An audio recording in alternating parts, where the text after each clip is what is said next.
The hills are with the sound of music. Okay, everybody, welcome to the Your Pick Movie Podcast.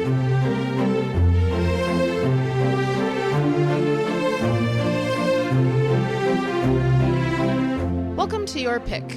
I'm Tatum. And I'm Geneva. We are two friends who love movies and love sharing them with each other. Each week, we take turns picking a film that is close to our hearts and talk about why it moves us, to tears, to laughter, and everything in between. We celebrate the craft of filmmaking as well as the unique and personal ways we find meaning in the movies we watch.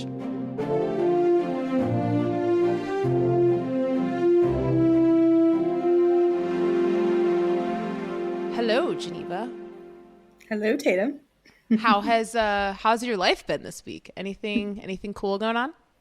Life's been good. Yeah, life's been good. Cue me desperately looking up my Letterboxd. I'm like, wait, what have I been watching? I've got mine right here. Right here. Go to diary and that's it. Yep, there we go. Okay. All right. Yeah. I've been watching quite a few recently. I watched for the first time I watched Butch Cassidy and the Sundance Kid. One of those classic movies that you just, for some reason, never get around to and finally watch. And you know what? Hot take, fun movie. Is it a hot take, though? I feel like a lot of people like that movie. That was a joke. That was sarcastic. Oh, okay. I was like, I think a lot of people like that movie. I think it's famous for that reason. Yeah. It's funny. It is always funny when you watch a movie from, the 70s or the 80s and you're like, wow, this feels so modern. You're like, oh, that's because this basically invented the way movies are made now, the way that they're edited and the way the performances are. It's Paul Newman, right? Yeah, it's Paul Newman, Robert Redford, who have incredible just bro chemistry with each other. You just want to, it's one of those movies where you want to hang out with the characters all day long. The parts of the movie drag a little bit for me when it gets into more actual plot stuff. But when it's just the two of them hanging out and bantering, I could watch 7 more hours of it. Oh, so, that's awesome. Yeah. What about you? What have you been watching recently? Well, speaking of bro movies, I recently watched for quite literally the 4th time the movie RRR. It came out in 2022. We will be talking about it very soon. We will. Because I am absolutely obsessed with this movie, and it is a movie that I watched, and it quickly became one of my top 15 movies of all time. So yeah, I watched that for the 4th time. I'm just rewatching movies. 12 hours of that movie. Yes, and it is worth it. Speaking of, I'm just rewatching a lot of stuff right now. I rewatched The Fellowship of the Ring for probably the 48th time, and that is not an exaggeration, which is another very long movie that is also one of my top movies of all time. Mm-hmm. Spoiler alert, it is my favorite movie of all time. I was going to say probably the top. Yeah. The whole trilogy, not really just the first one, but they're all one story, let's be honest. And then also last night I rewatched the movie Interstellar. So, ooh, nice. Hot take. That movie is stellar. Hot take. Good movie. Yeah, it's funny. It's like one of the highest reviewed movies on Letterboxd, I think. But if you go on the internet and look at critics' reviews, it's like, rah, rah, we think it's okay, but not that good. And then all the movie nerds on Letterboxd are like, shut up, idiots. This movie's great. Yeah. I feel like that's really one of those movies that kind of grew on rewatch for a lot of people. And it's one of those where people are kind of like, hey, guess what? This is secretly Christopher Nolan's best movie. Yep. Then you get a lot of people saying that now. So yeah, it's pretty incredible and super ambitious. But yeah, I'm not pretty sure. I'm 100% positive that all of those movies that I just listed, we will be talking about at some point on this podcast. I don't know when. RRR will be very soon. The other two, I don't know when, but yeah, all super great. But yeah, I hope to get back to you watching some movies that I haven't seen sometime soon. But it's Yeah, just been well, a sometimes you just need the comfort of a great movie that you have seen before. yeah, A great it's been 3 hour plus movie, which is all three of those that you just named. Geneva, you have not seen RRR yet. Not Once yet. you see No. it, you will understand. I know. I And if know. you don't understand, then we will no longer be friends. Oh We're boy. canceling the podcast. Everything is Cancel over. the podcast. You're Shut dead it to all me. down. Delete the files. Yeah, I mean, I we will still be friends, but I will be legitimately heartbroken and might need to lay on the floor for a little bit, but it's fine. I always recover. So, That's good. anyway, but Not yeah, like I've never speaking shown you a movie that's one of my favorites and you've not felt the same way. yeah, this is true. I don't think I've ever hated one of your favorite No, I don't movies think though. so. It's just Yeah. been like it's not my thing. Yeah. And But I'm pretty sure I'm gonna really like RRR. Don't know how if I'll like it as much as you, just because I don't know anyone who likes it as much as you. But people do love that movie, and from what I've seen, it looks like a blast. So I'm very excited. there is something in it for everyone, and I don't think that there's literally a person. I literally believe this. I do not think that there is anyone on the planet that would not like this movie. Like seriously, and I 100% mean that. Anyway, so yeah, speaking of Speaking movies of beloved and 3 hour long movies, yeah, that are comfort movies that make us feel happy inside. Let's get to talking about The Sound of Music. What do you think, Geneva? I think that's a great idea. All right. So, well, I suppose I should have said this before, but it doesn't matter.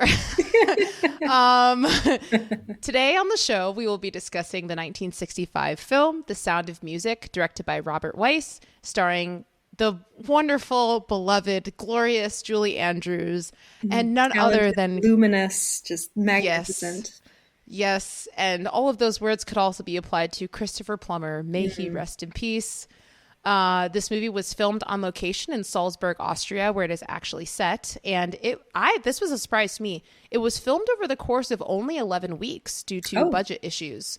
I am wow. very, very shocked that they were able to film this in such a short period of time. Was that just the location shots, or did that include the in studio work? Do you know? According to the internet research that I did, it was all of it, but don't quote me on that. That's wow. That's very impressive. Apparently Robert Weiss's goal was to do it in 6 weeks, but it ended up being Wow. 11. A musical too. Like it's Yeah. freaking hard to make a musical. Yes. So yeah, wow. Props to him. Yes. And some other additional fun facts.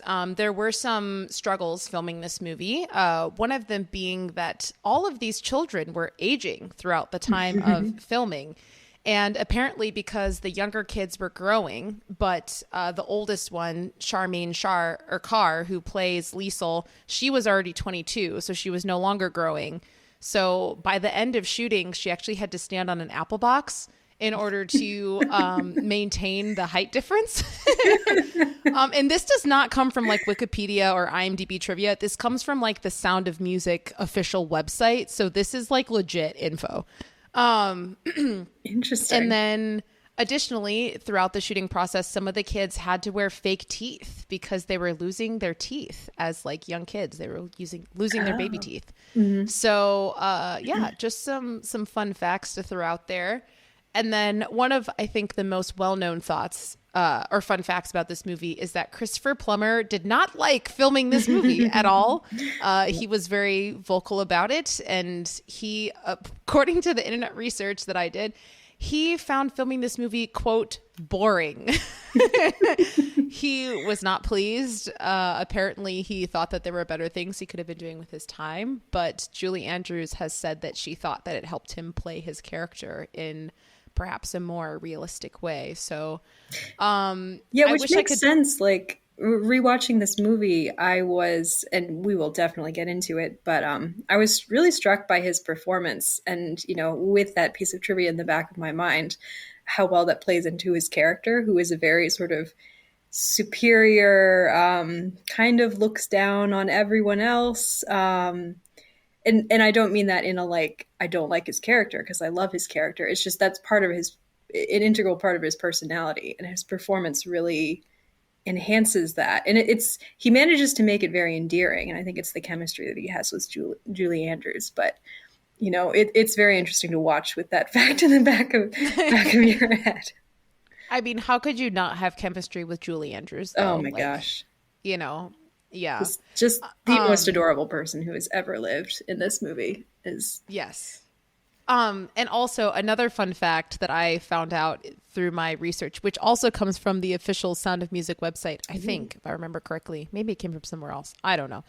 But Charmaine Carr, who played Liesel, apparently she had a huge crush on Christopher Plummer I while they mean, were filming the movie. she's only 'Cause human. so She she ain't made was of wood. 22. So she was 22 and he was 35. And apparently he also had a crush on her, or Oh my like gosh. the feelings were kind of reciprocated. But like, according to the internet, it never went past flirting or whatever. But like the two of them were they were crushing on each other during Wow. this film. I So did not know that. I'm glad they didn't have more scenes now because that would have been weird.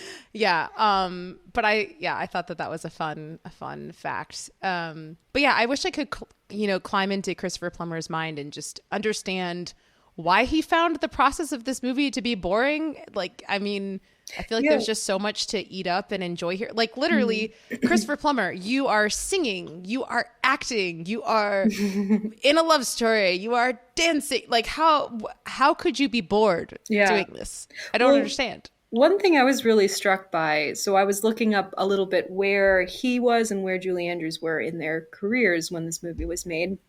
This was I don't remember exactly what year Mary Poppins came out, but it was either the year before or 2 years before. And when Julie Andrews was cast, Mary Poppins had not yet come out. She was cast based off of her reputation as a fantastic stage actress, and some footage from Mary Poppins that had been filmed but not yet released. And Christopher Plummer at this point, he'd done a couple movie roles, but he was really much more of a stage actor. So actually, Eleanor Parker, who plays the Baroness, she was kind of the big name in the cast, to the extent that there was a name in the cast. Julie Andrews, and Christopher Plummer were both really stage actors when they were cast for this movie. And thinking of Christopher Plummer coming from, I think, from what I could tell, kind of more of a Shakespearean theatrically trained tradition. I think I can see why. It's definitely not agreeing, but there's probably a sense of not knowing with hindsight what this movie is going to end up being. Thinking, oh, I'm taking this role. It's a cheesy, fluffy musical. I'm kind of slumming it to make for a paycheck. Like I'm not saying this is definitely his mindset, but I could see a world in which that was kind of, what he was coming into it with, not realizing the quality of the movie that he was actually a part of. And I was looking up some of the initial reviews actually talked about this movie being very sort of sickly sweet, and it was too cheesy. The reviews were more mixed than you might realize, which is insane now because this movie is an all-time classic, and I don't think it's too cheesy at all. But I think there was that kind of uncertainty about how to take it and how to deal with the fact that in this, this is the middle of the 1960s, things are changing, things are becoming a lot darker and grittier, but we still have that kind of, tradition of musicals being a much brighter and happier form, which is kind of now going out of fashion. I think there's just a kind of, if you're an up and coming, actor or someone who is trying to make it in the industry, you're seeing the way the form is changing, and you look at this musical that is very indebted to kind of what the musical has been, and you're thinking, is this just outdated? Is this something that should be left in the past? Which turns out is not the case. This musical is an absolute timeless classic. But without having that hindsight, I can see how it would be a bit more, you wouldn't be sure how to take it at the time. Yeah, I feel like Geneva, after everything you just said, is there anything further that you want to say regarding your overall thoughts? I feel like it kind of transitioned a little bit into Yeah, just sorry. like your overall thoughts on the movie. Is there anything else you want to add to that or? Well, I will try and space out my thoughts. I should just say up front, as Tatum well knows, I'm a massive musical nerd. I literally wrote a master's thesis on musicals. I'm very much obsessed with the form and thinking about how the form has changed over time. I will not say I'm in no way an expert, but it's just I love musicals and I've spent a lot of time watching them and thinking about them, particularly from a historical point of view. So I will try not to get too overly nerdy in this, but it is something that really fascinates and excites me.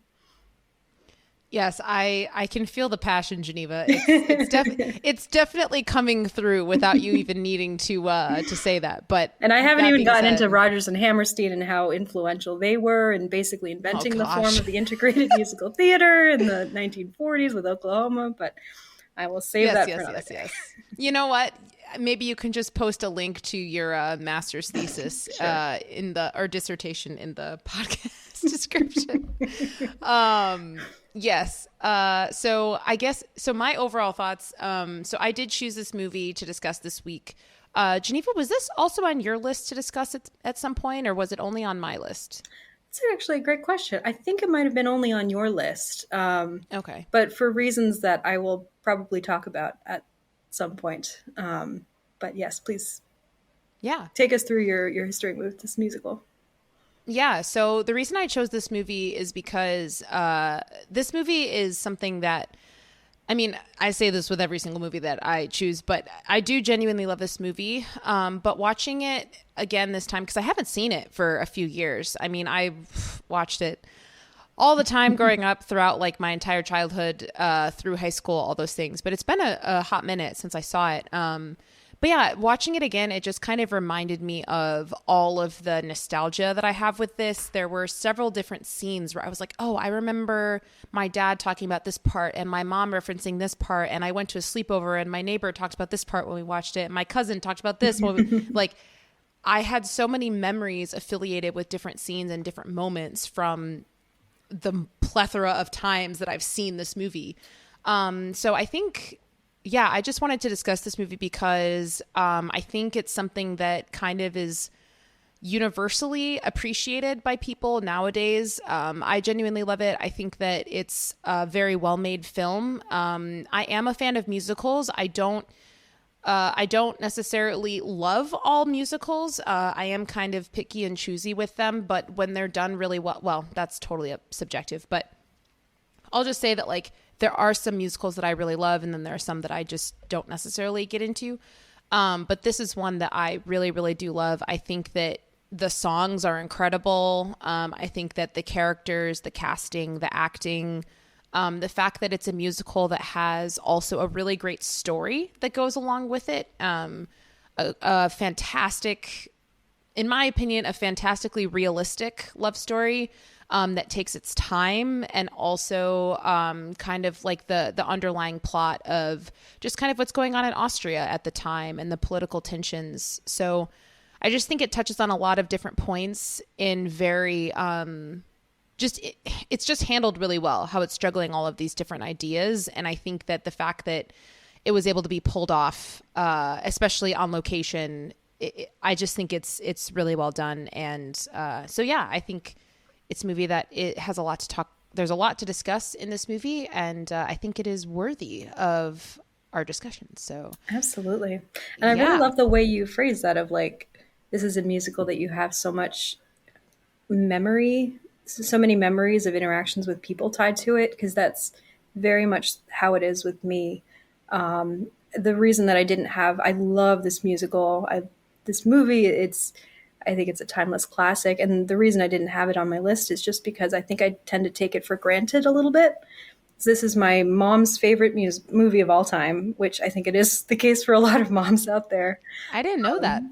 Yeah, yeah. I guess she's never like said specifically that this is her number one, but I mean, just knowing her and her taste and what she watches, this is her number one. And my mom is a musician, so I grew up in a a family where there's just always music going on in some form or another. And so I just have so many memories tied to it of like, my mom talking about, oh, this is her favorite part. This is how she feels when she watches this part, that sort of thing. And so, yeah, it's just one of those movies that I think it's so universal. So many people have seen it. People return to it so many times over the years, and it changes and deepens, and you notice new things over the time. But then also, it's just a movie that's really good to experience with other people and have these sort of connections and relationships and experiences with it that tie you into other people who love this movie. I totally agree. So before we kind of jump into our thoughts on just kind of the plot more specifically and things that we just want to mention, I just wanted to throw out there, Geneva, you were talking about Julie Andrews and where she was at in her career at this point. I don't know if you knew this, but this is another fun fact. So she had filmed Mary Poppins, but it had not come out yet. And so she apparently was singing Supercalifragilisticexpialidocious to the kids on the set, but they thought that it was a song that she like made up for them because they hadn't seen the movie yet. Yeah, I just found that to be a really cool tidbit that I discovered in my research. So, just further evidence of how incredible Julie Andrews is. Like, just imagine being a kid and listening to Julie Andrews sing that to you, and you think that it's a song she like made up just for you. I'm so fun. I did not know that. That's just the best thing that I've ever heard. Yeah, I had a lot of fun doing research for this movie. There was a lot of behind the scenes information, way more than I thought there was going to be. So yeah, it was fun. But anyway, all that being said, Geneva, do you want to go ahead and get us started with any opening thoughts or just anything you want to touch on? We'll try and move through it chronologically as much as we can. Yeah, sounds good. I mean, it's such a classic opening in the sense of it's just iconic. The camera moving through these beautiful mist-covered mountains and the gorgeous Austrian countryside and coming out on the mountain, and she's up there and her dark blue novice outfit or novitiate outfit is contrasting with the light green of the grass, and she's twirling and she's singing. Like it's just so iconic. And I was really, not to get too nerdy with musicals again so quickly, but I've thought a lot about how difficult the musical form is to put on film just because of that contrast between the unreality of people singing and dancing in the midst of their real lives, when particularly in sort of 1960s onward, where film style tends to be very much more focused on realism. There's a lot more location shooting in films past the 1960s. And this movie, there is so much location shooting. And often it can be, I think, difficult for directors to navigate that. There's kind of an awkwardness or a dissonance that comes from, you've got your characters and they're in actual New York City, and then all of a sudden they start singing and dancing. It can be a little bit forced or strained sometimes.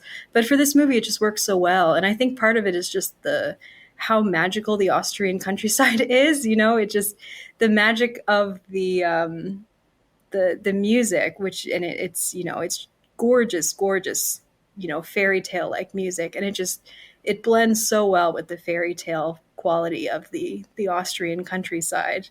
And then, of course, the fact that that's then contrasted with the darker themes later in the movie of this beautiful countryside being infected by the Nazis, and the Nazis want to use their music as a tool of, like a propaganda tool for their taking over of Austria. It all integrates together so well. Yeah, as you said, the opening is absolutely iconic. Hence why I attempted very poorly to sing the opening lines to this. Not poorly, it was movie. Beautiful. No, it was very poorly. I don't want anyone out there to think that I actually think that was a good job. No, I acknowledge it was terrible. But yeah, I think just even the fact that like anyone that I know, whenever they go to the Alps, sings this song. I went to the Alps granted, it was not the Austrian Alps, it was the Swiss Alps. But when I went there, I sang this opening song because you have to. It's one of those things that you have to do when you go to the Alps. So I think that in and of itself just speaks to just how impactful and how timeless this opening has become.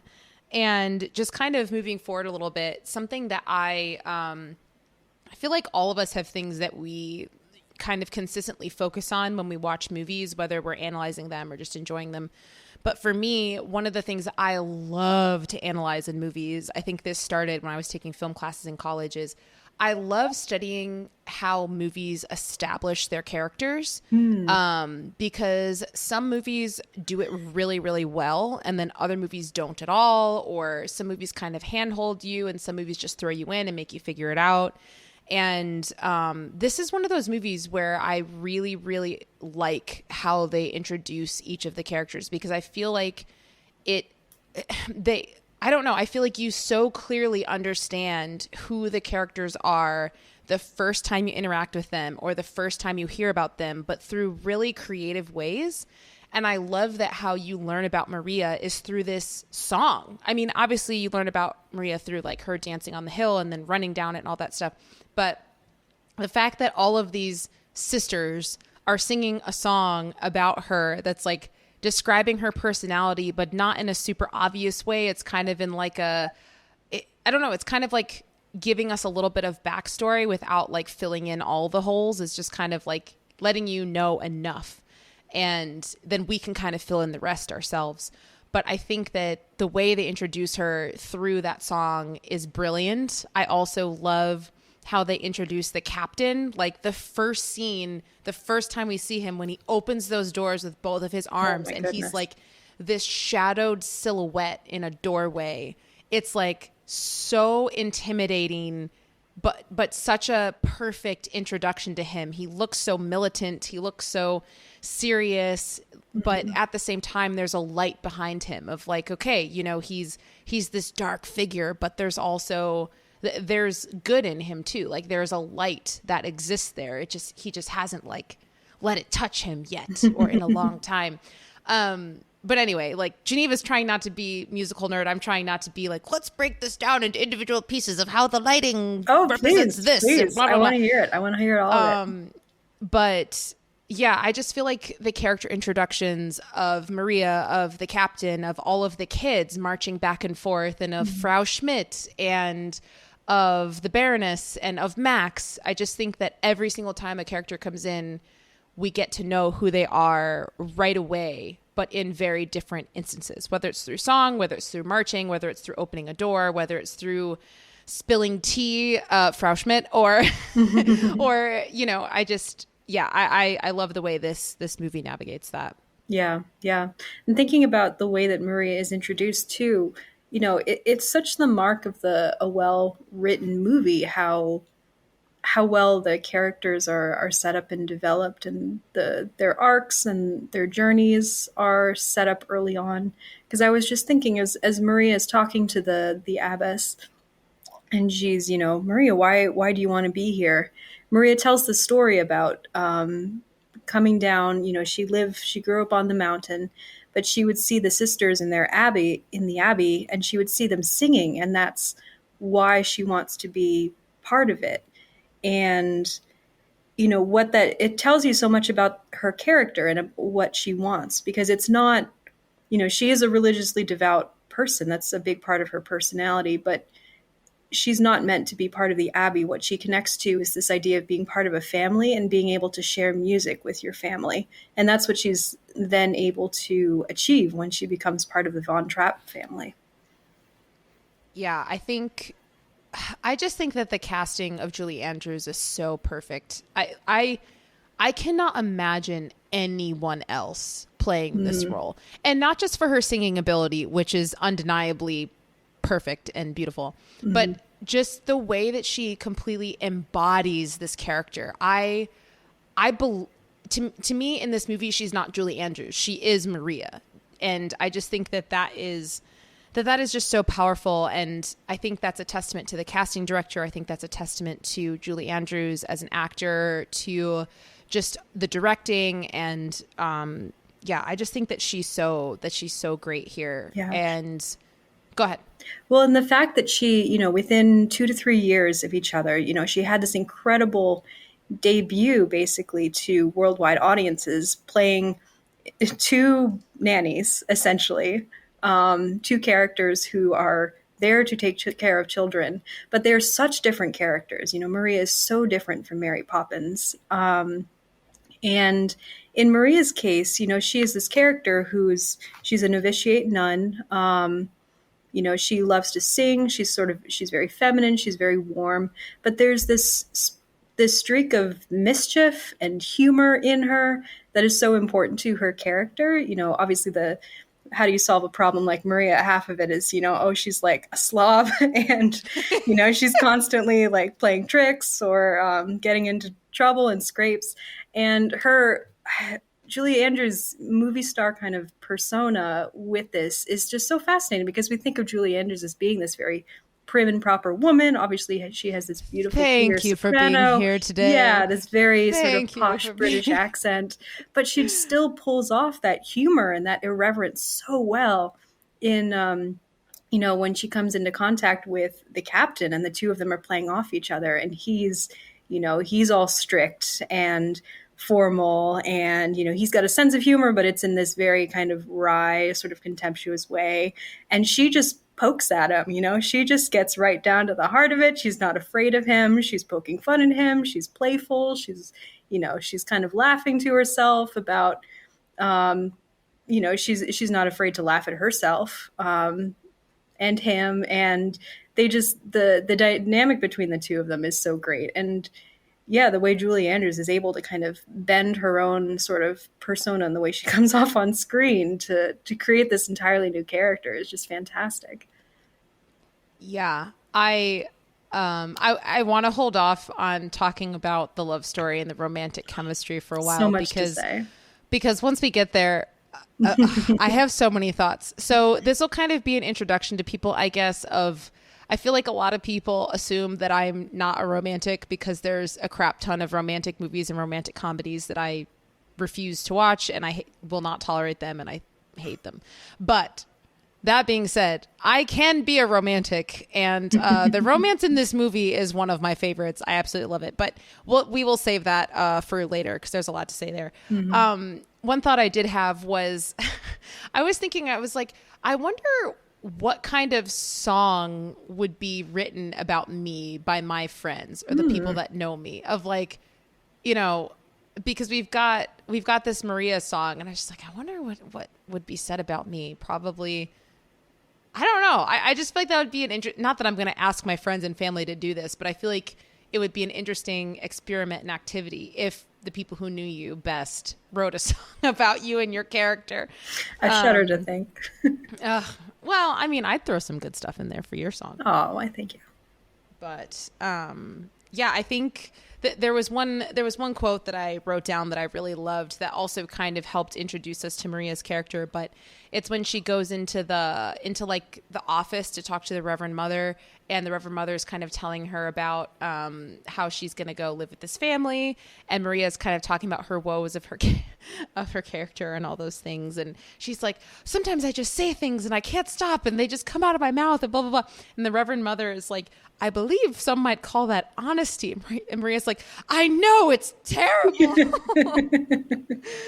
And it's like, well, you know, I guess it depends on the circumstance, but I don't think it's that bad of a thing. Just live your life, girl. You're not intentionally trying to hurt anybody. But yeah, moving forward a little bit, I think that the song of, I don't know what it's actually called. Is it called Confidence, Geneva? I Have Confidence, I think. I Have Confidence. Which was, I read, written for the film. It was not in the original stage musical. Well, fun fact. I really like that song. It's great. But that song is definitely something that I have sung to myself to hype myself up in certain moments of my life when I'm like, I think this is something that I'm supposed to do, but I'm really scared. You know what? If I just embody Maria and I sing I Have Confidence, then I'll have confidence, right? But yeah, I think that there's just so many songs in this movie, which, you know, obviously some of them come from the stage play, some of them come from this movie, but they just get stuck in your head, and you can just, they come to you at different moments, and you can't help but sing them, you know? And watching this movie, I actually, I told Geneva this earlier today, but watching this movie, I actually watched the sing-along version, which, like, so they had the words at the bottom of the screen for every single song. And so I was like, well, I have to sing along now. And it was so fun. It's just so fun to sing these songs and kind of like, I don't know, just live in the joy with these characters. Not all of the songs are joyful, but yeah, I don't know. It's just really fun to sing along with it. Absolutely. I mean, anyone who's ever taken any sort of music class in, you know, elementary and middle school knows the song Do Re Mi, which I believe, I mean, the Do Re Mi system, you know, that sort of solfege system had existed for a long time. But the song itself, I'm pretty sure is Rodgers and Hammerstein, you know, written for the movie. And it's just, you know, absolutely transcended this movie to become part of the basic curricula of musical education. You know, My Favorite Things is sort of an unofficial Christmas song now. Don't entirely understand why, but, you know, Yeah. Bright up with strings. It references snowflakes. It references snowflakes, yes. So, I mean, really, what more do you need? Yeah.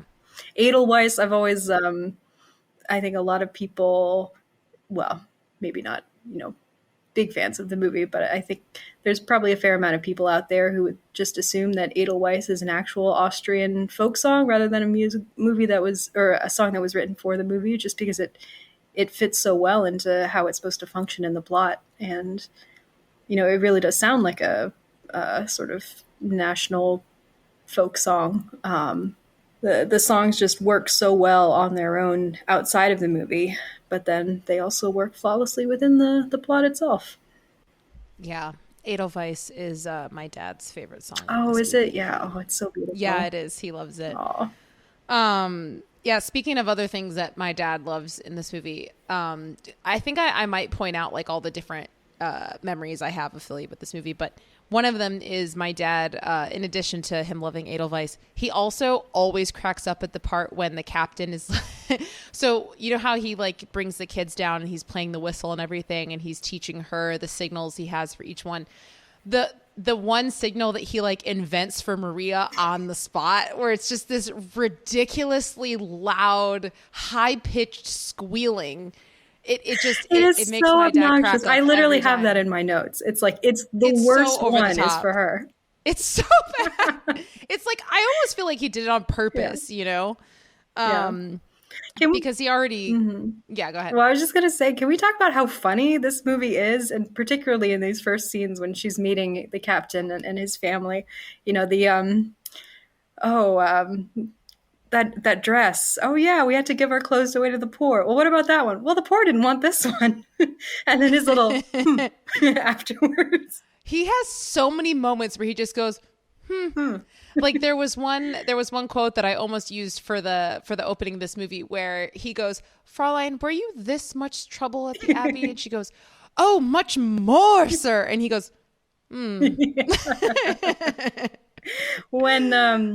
When she goes to sit down in the dining room table for dinner, and there's the pine cone in her chair, and she jumps up screaming, and he's like, "What's wrong?"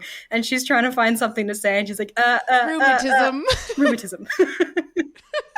Okay. He just goes, Isn't there something where he goes, doesn't he respond to that like something and then, "and let us eat," or something like that? He's I don't know. Like, I just came here for a nice dinner.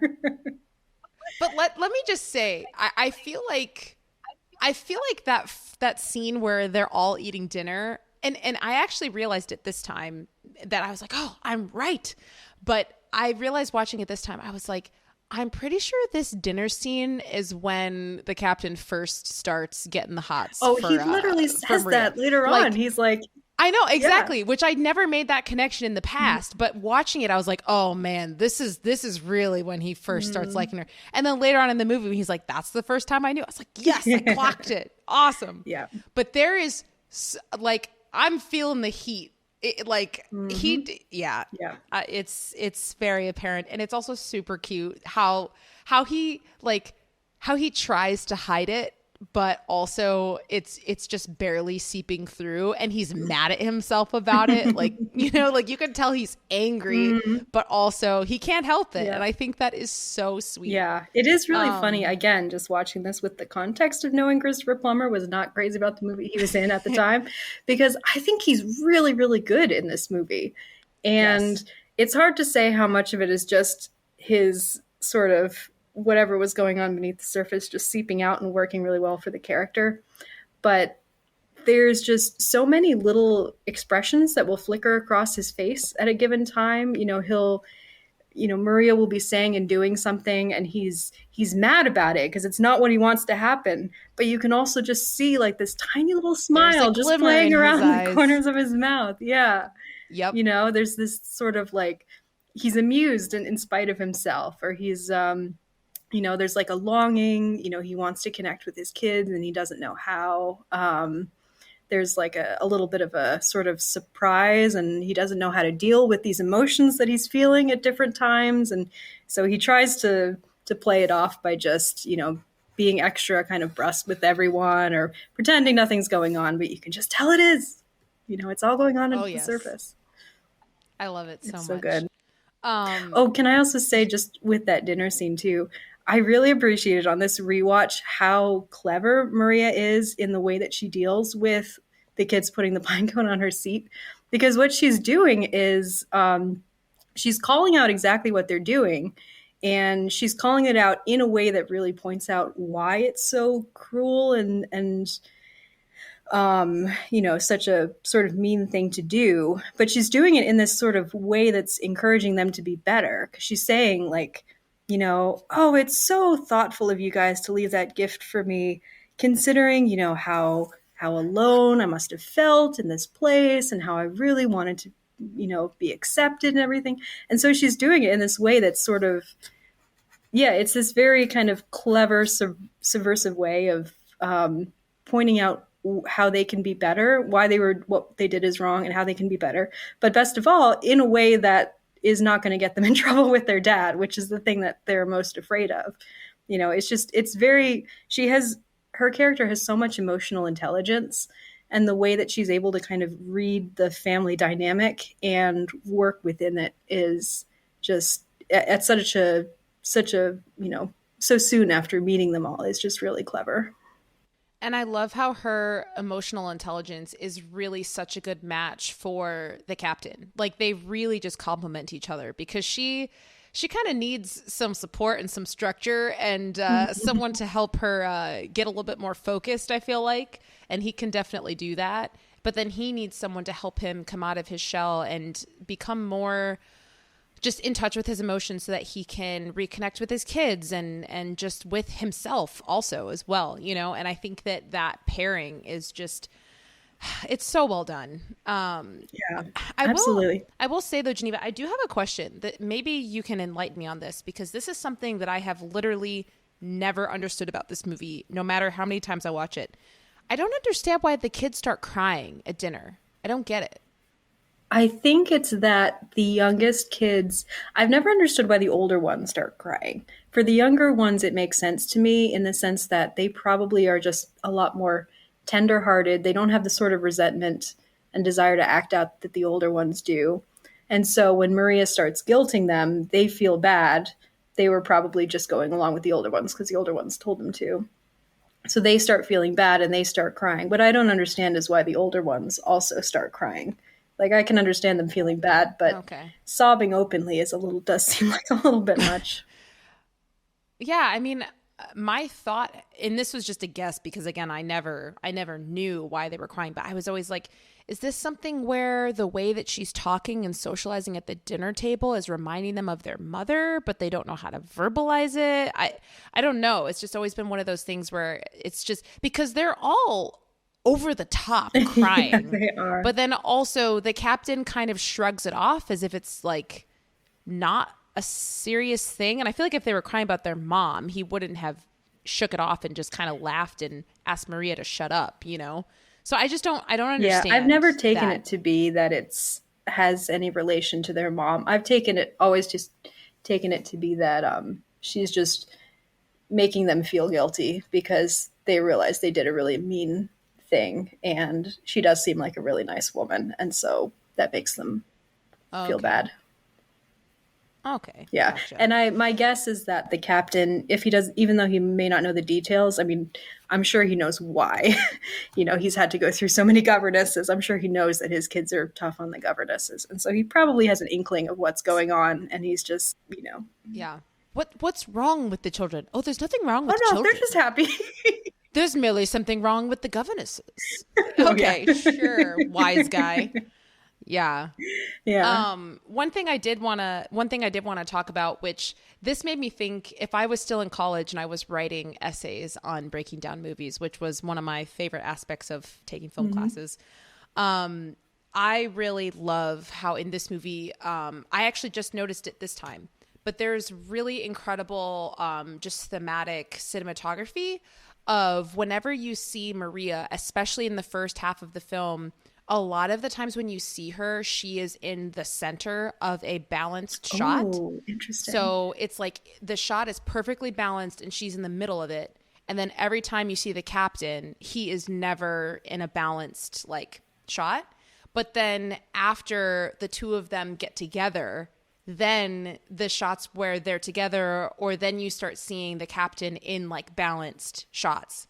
And so I found that to be just like an extra added note. Obviously, it's not like every single time that happens or doesn't happen, but it is a very consistent theme of you see balance shots with Maria pretty much throughout the whole film. You don't see them very much, if at all, with the captain in the first half. And then after he connects with Maria, he starts to join in on those balance shots. So whether it's like in the house or in the foyer or out in the courtyard in the front of the house or like or in the gazebo or whatever, you kind of see that theme in just kind of in every location throughout the movie, which I loved that detail. And if I was being super nerdy, I would write like a super long paper on it and give it to a professor, but I'm not in film school anymore, You so can just say it on the I just thought podcast. I'd mention it I here. love that. Yeah, I totally did not clock that, but that is such a wow, that's such a clever and subtle bit of filmmaking that, just completely supports the arc that he goes through throughout the film.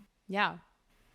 So, can we talk about the I mean, depending on how many thoughts you have on it, can we talk about the 16 going on 17 song? Because I'm very conflicted about this song. I have Mhm. nostalgia with it.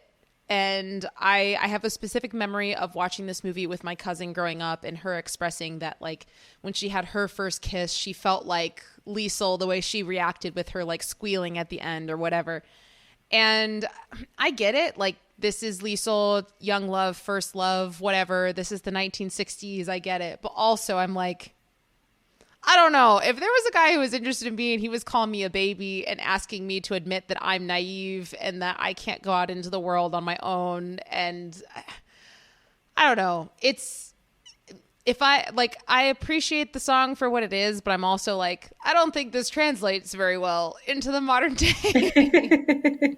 Well, one of the thing about this song that I love, and the thing that I think helps it to remain iconic after all this time, is the fact that there's kind of multiple layers going on, where there's the sort of initial layer of, teenage love. They're both idiots, and she's looking up to him as this like older boy, and he's like, oh yeah, oh hey, I'm the man, I'll take care of you. But then at the same time, with the performances, at least maybe this is just the way that I'm reading it, but Liesel, she's going for it. Like she's a horny teenager, she's very aggressive and forward, and it intimidates Rolf. Like she'll lunge in for a kiss and he'll back away. He's like, "Whoa, I'm not prepared to deal with this." So there's this kind of the song within itself. The song is subverting itself in the way that it's staged, and I mean, I think the song is written to be that way. Like you it's written in a way that you're like, oh, to highlight the sort of dramatic irony of, oh, you're just a baby of 16, I'm 17. Like, it's just so absurd at the face of it. Like, you can't read it in any other way than like, oh, he's just an idiotic teenager who thinks he's so mature, but he doesn't know anything. But the performances really enhance it because, it really does reverse kind of the text of the lyrics in the way that they interact with each other. I feel like it's such a I love that you're saying that, because I feel like it is kind of such a silly thought in general of, I am 1 year older than you, therefore like, it doesn't matter how old you are. If it was like you're 9 and I'm 10, or I'm 82 and you're 81, it's like 1 year is really like, yeah, nothing. It is. It's not anything at all. But anyone who would, I feel like the only person that would think that 1 year makes that much of a difference would be a 17-year-old boy who's about to turn 18. Exactly. Yeah. So it functions on that level, I think, where it's like you watch it as an older person and you're like, oh, I can appreciate how funny that sort of irony is. I can appreciate kind of what it's doing. But then at the same time, it's just a beautifully staged scene, and she's got this pretty flowy dress, and they're in a gazebo, and it's so romantic. And they've got the super bright lights coming down onto their heads with the hazy lens over the camera, or whatever it is. Yep. And so you watch it, and you're like, I can deconstruct this in my mind, and I am, I can understand this, and I'm too old to be swept up in this, but at the same time I'm completely swept up in it, and I just want to be dancing a gazebo with my secret lover in the rain, getting my first kiss. Yeah, I feel like, I don't know, maybe I need to build a gazebo in my backyard, because apparently that just makes the love happen. Like, I don't know, according to this movie, you need a gazebo and you'll be fine. My mom has said so many times over the years how much she wants a gazebo, and it all goes back to this movie. I love that.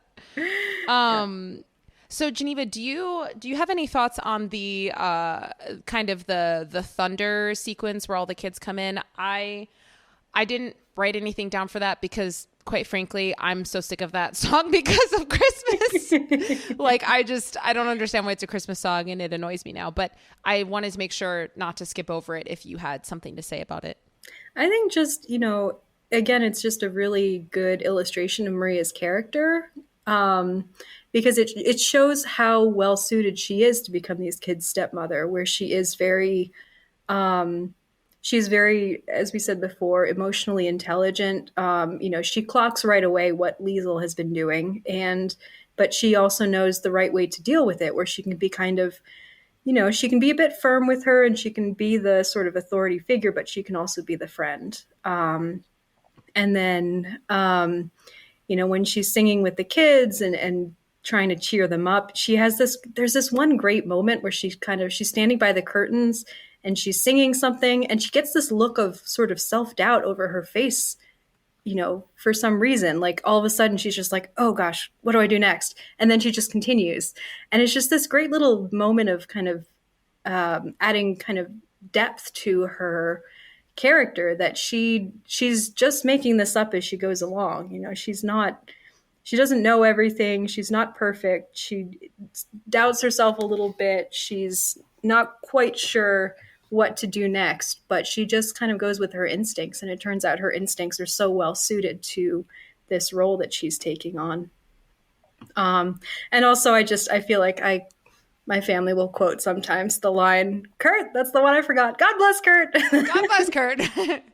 Well, God bless what's his name. God bless what's his name. It always makes me laugh how when the thunderclap, little girls in bed are like, oh, the boys aren't scared. They're men. They're fine.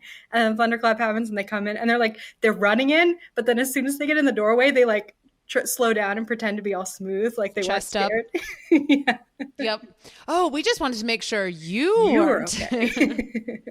Yeah. Those kids. Can we also just talk about the fact that the casting in this movie is so good, and all of the kids they're just great. Like, they're not annoying as kid actors can sometimes be. They're not interchangeable the way when you have a large group of kids they can sometimes be. They all have very they have distinct looks. They have very distinct personalities. I mean, you don't get to know each one in a whole lot of depth, but you know, you're not mistaking one for the other. You can tell who's who, and a lot of them have like little moments that are fun, or little lines or facial expressions that are really funny. Yeah, they're all just great, and they have great chemistry with each other. And then as the movie goes on, they have really great chemistry with Julie Andrews and Christopher Plummer. Like you get the sense that they really are a family, which is very sweet. Speaking of none of the kids being forgettable, my mom actually, so she's a pretty talented singer, and when she was younger, she was in like theater productions, and I always forget the name of the girl, but I think it's Brigitte. I'm pretty sure she played Brigitte in the musical that her school put on. I think I don't know if it was middle school or high school. I feel like it must have been middle school. She was playing Brigitte, but I don't know. But my mom always made sure to, make sure we knew that when we were younger. That, Oh my oh gosh. yeah, I played Brigitte in the musical when I was younger, blah, blah, blah. Oh, that's so adorable. My mom Yeah.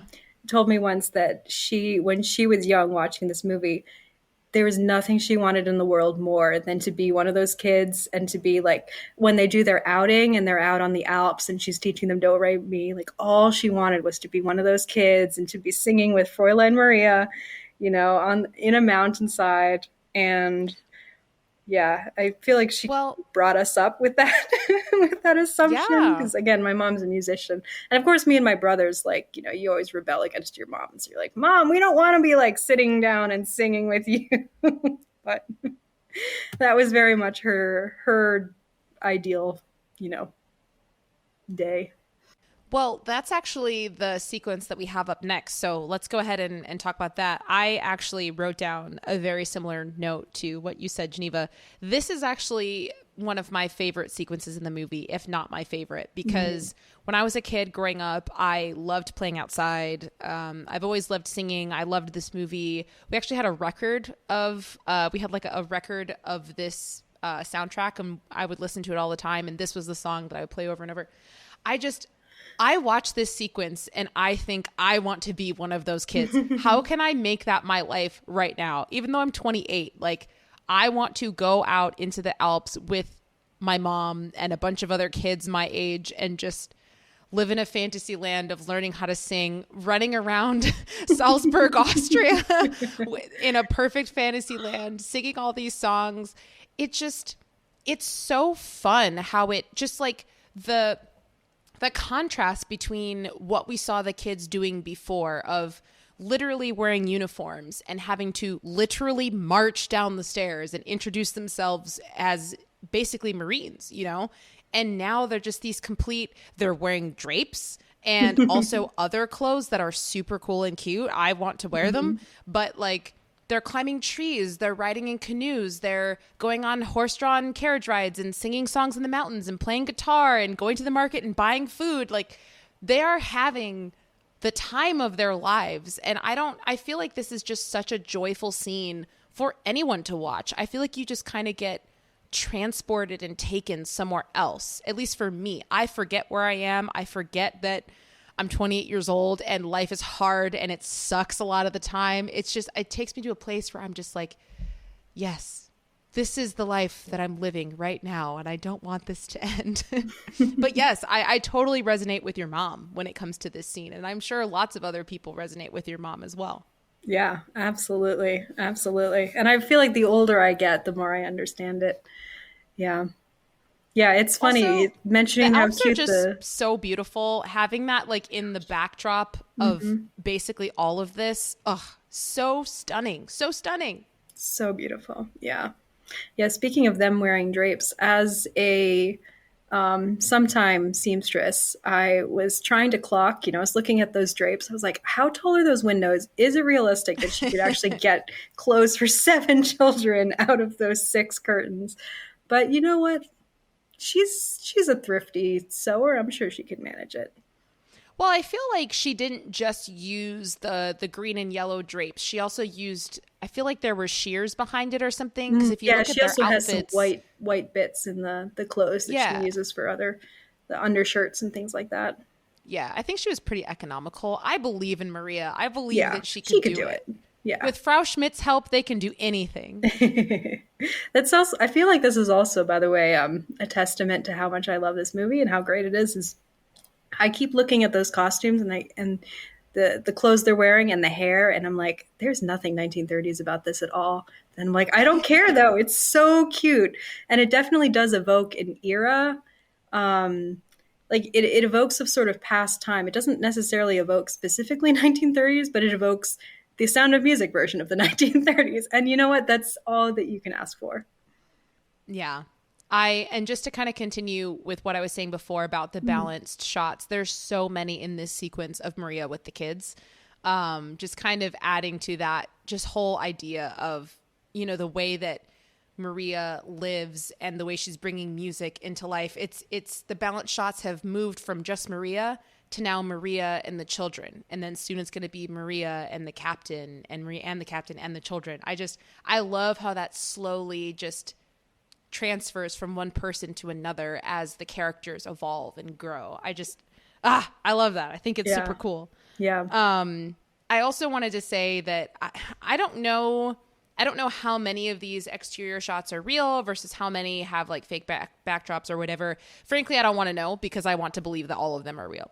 But for however many of them are real, I just want to say, like, kudos to the shooting crew for getting all of their film stuff up there, because I'm telling you, dollies are heavy, cameras are heavy, like lighting is heavy, all of these things. So kudos to the film crews for, I don't know if they were dropped off by helicopters or how much was carried. I don't know, but it can be a rough time getting up there as a film crew.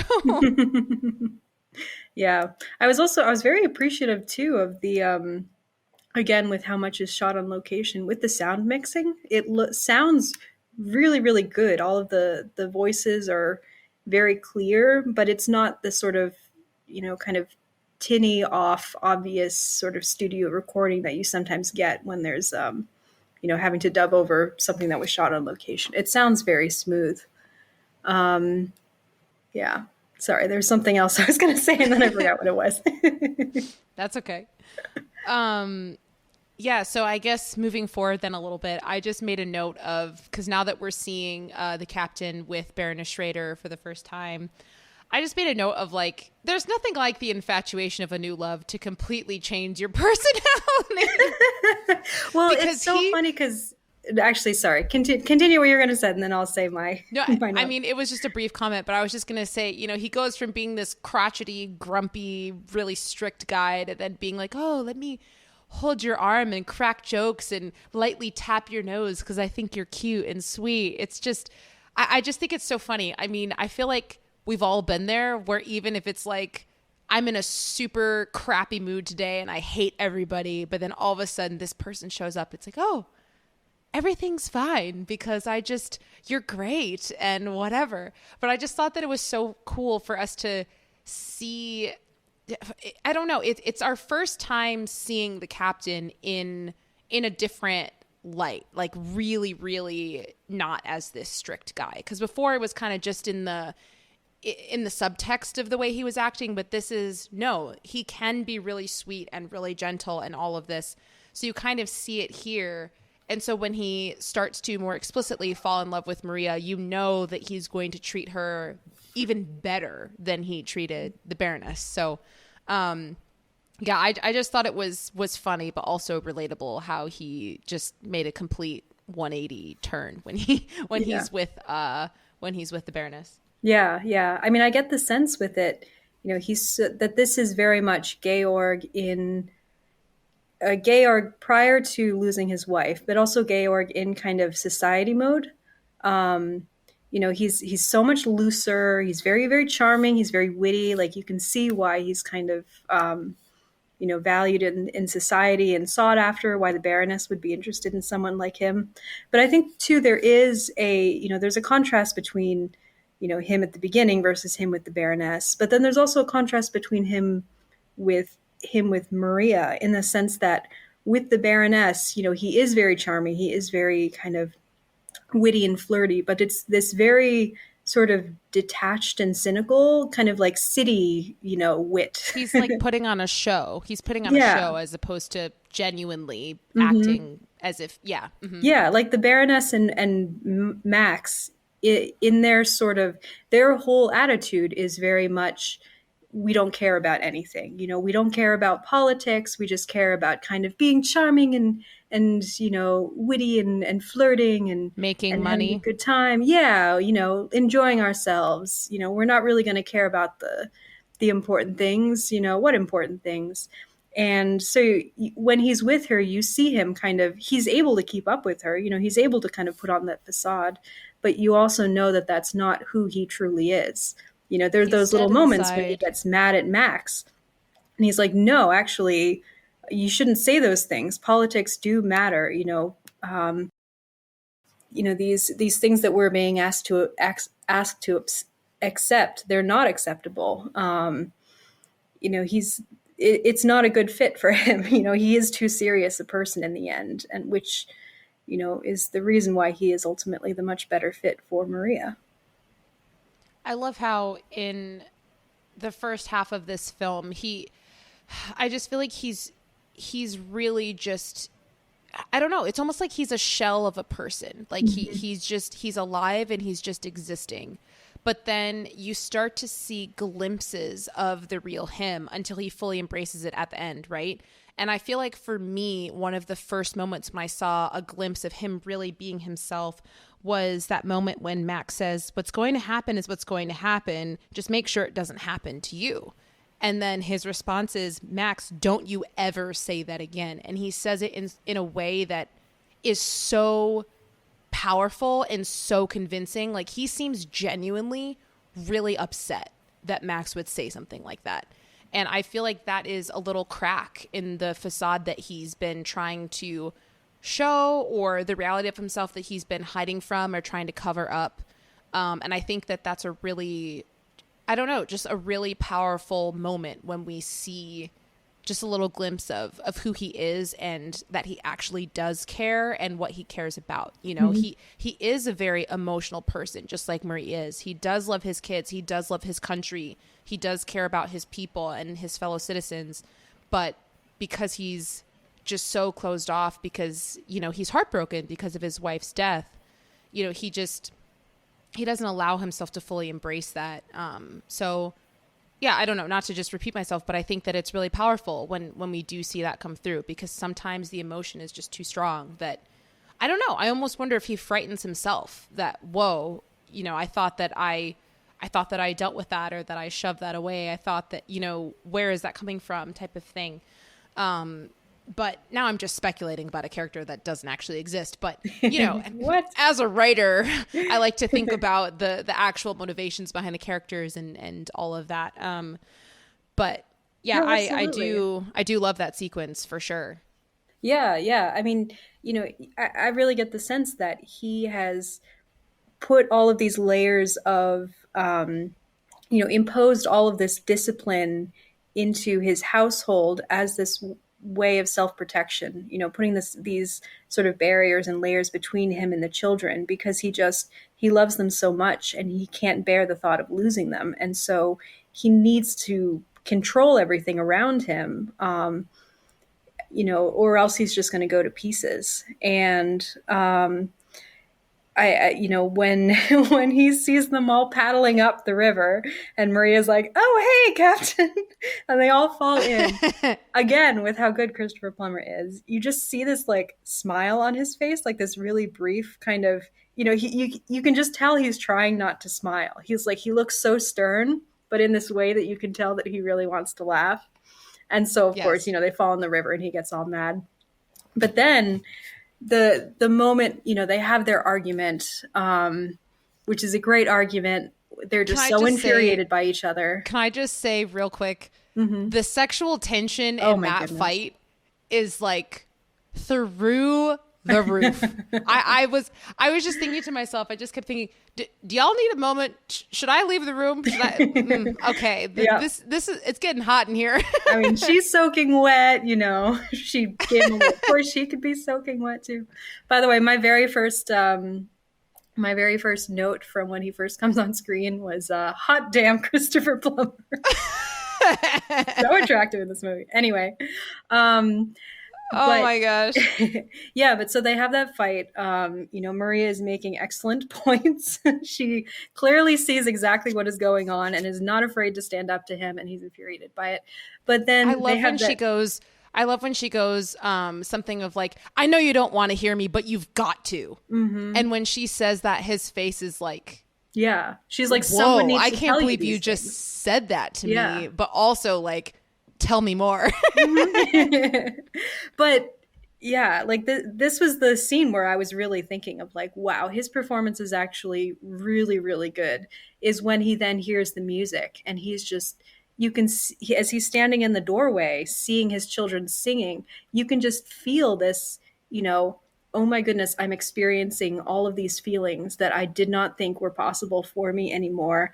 I don't know what to do, how to deal with them, but I'm just gonna finally lean into them. And it's just this absolutely transformative moment for him. And it's just so beautifully done. It's so beautifully acted. It's so beautifully staged.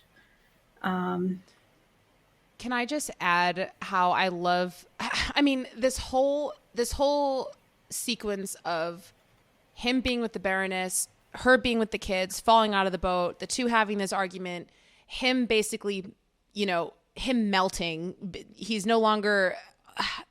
I'm trying to think of the comparison I'm thinking of, but I don't remember what it is. But he's basically just melting and becoming a human being again. And then he confronts her on the stairs. He's like, I want you to stay. I'm asking you to stay. And then she's like overjoyed, runs this whole sequence. I just feel like it's so well written, and even just the thrown in aspect of when they're having their argument at the end of it and he goes, oh yes you are, captain. It's so like good, yeah. it's kind of funny, but it's reflective of how much respect he has for her in that moment of, you're not just this crazy lady who is falling out of canoes into the water. Yes, you are. And I love that about you, and you're super silly, but also you are someone that deserves my attention. You deserve my respect because, you're calling me out on my bullshit, and no one has dared to do that to me in forever. And you're making good points, and you're forcing me to confront myself and this reality I've constructed for myself and how it's harmed my children. It's not just an attack on him, it's an attack on how he has affected his kids.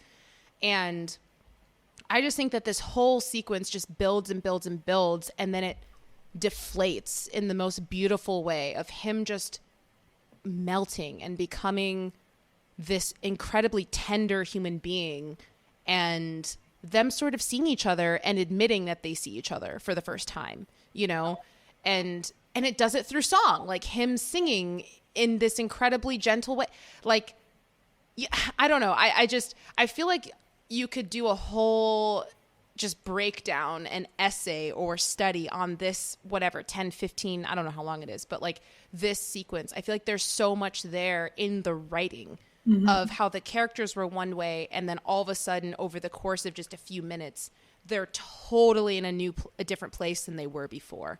And I believe every minute of it. It's not like, oh wow, all of a sudden he's a softie, like that's not believable. No, it's just so well done. Absolutely. And to go along with the how quality the writing is, we've mentioned the Baroness, but I really, really love the character of the Baroness in this movie. I think she's so well written and performed in this way where she's the antagonist for Maria, but she's not a villain. And she's not an evil stepmother. She's not the just the romantic obstacle. She's so much more multifaceted than that. Where she is this sort of charming hostess who very studiedly does not have political convictions, but you get the sense that she is very good in the sphere that she operates in. She's being a sort of society hostess and being able to bring people together and make them feel welcome and have this sort of hospitality among adults like that is a talent and a skill. She always looks fabulous. She always knows the right thing to say. She always knows how to kind of ease a situation. Like those are all talents. They're not talents that necessarily translate to becoming a stepmother to 7 children. But you know, she is talented in what she does. And I think when Georg tells her, like, you know, you are in some ways my savior, like, I'm really grateful for your presence in my life, I think he's genuine. You know, I think that's, we're meant to read that as being a genuine thing. Like, I think, you know, she's not his forever relationship. She is basically his kind of rebound from the grief of losing his wife. She's the stepping stone on his way to, you know, the person he's going to actually marry. But I think she was a really important stepping stone for him. You know, I think she was kind of a first step in allowing him to open up to the wider world again, and allow the possibility of opening up his heart to someone again. And then Maria is the person who then is able to kind of fully thaw him out and bring him back to his children. Like, I think he needed to kind of get away from his family a little bit and explore. And then Maria is the person who's able to finally kind of integrate him back into his children, who are, you know, this larger part of himself. Yeah, I totally agree with you, and I love what you said about the Baroness in terms of she is the antagonist for Maria, but she's not a villain. And I totally agree with that. I even feel like the way that she, I guess for lack of a better term, drives Maria away, even the way that she does that is kind of, she's telling her you're in love with him. She's not being Yeah. like, "Oh, he doesn't love you." And she's like, "No, No, you she, are in love everything with she him." says is And 100% yes, correct. Like, she's absolutely. like, he's a little bit in love with you, you're definitely in love with him. You know, here's information that I've observed, do with it what you will. And like, obviously she Right. has ulterior motives when she says that. But it's not like she's lying to Maria in any way. She knows that Right. Maria is going to be upset and confused by it and want to leave, and that's what she does. And yeah, it's just, for her, it's this way of like, well, there's this woman who's kind of complicating matters, and from my perspective, it doesn't, you know, she's getting in the way of what should be. She has her own life that, you know, she wants to go back and be a nun, so let me just clear this up, explain what's going on, and then see how that, you know, see where the chips may fall where they lie, or whatever the phrase is. But even in the way that the breakup happens between her and the captain, I feel like it's just this wonderful back and forth of both of them knowing that it's not going to work, but kind of wondering who's going to say it first type of thing. And so he kind of says it first, but then she kind of says it back, right? Yeah, she Because he's immediately kind is of like, like, yep, you're right. yeah, because he's just says, this isn't going to work. And then she says, I agree. I need someone who needs me, or at least needs my money. You are too independent for me. And then she even says, I think that we both know that there's someone down there who's not going to be a nun, and I just think that Yeah, she steers him back to Maria, which kind of shocks him a little bit.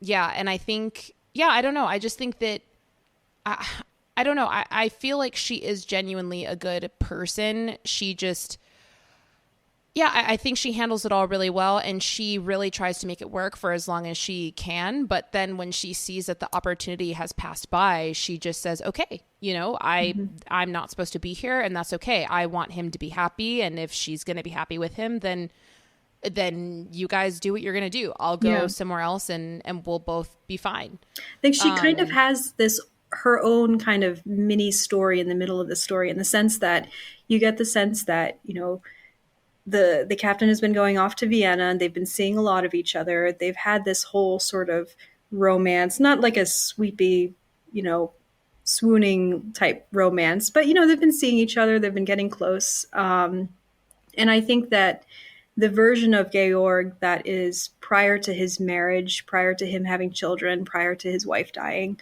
would have worked really well with the Baroness. But there is this whole side of him that she has not seen up till now, which is his children.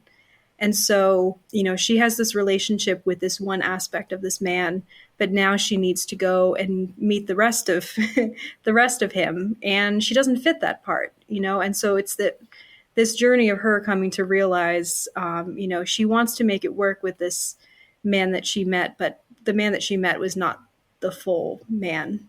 And she comes to eventually realize this and accept it. Yeah. So I realized that in talking about the Baroness and this breakup sequence, we've jumped over a whole portion Such here, a good scene.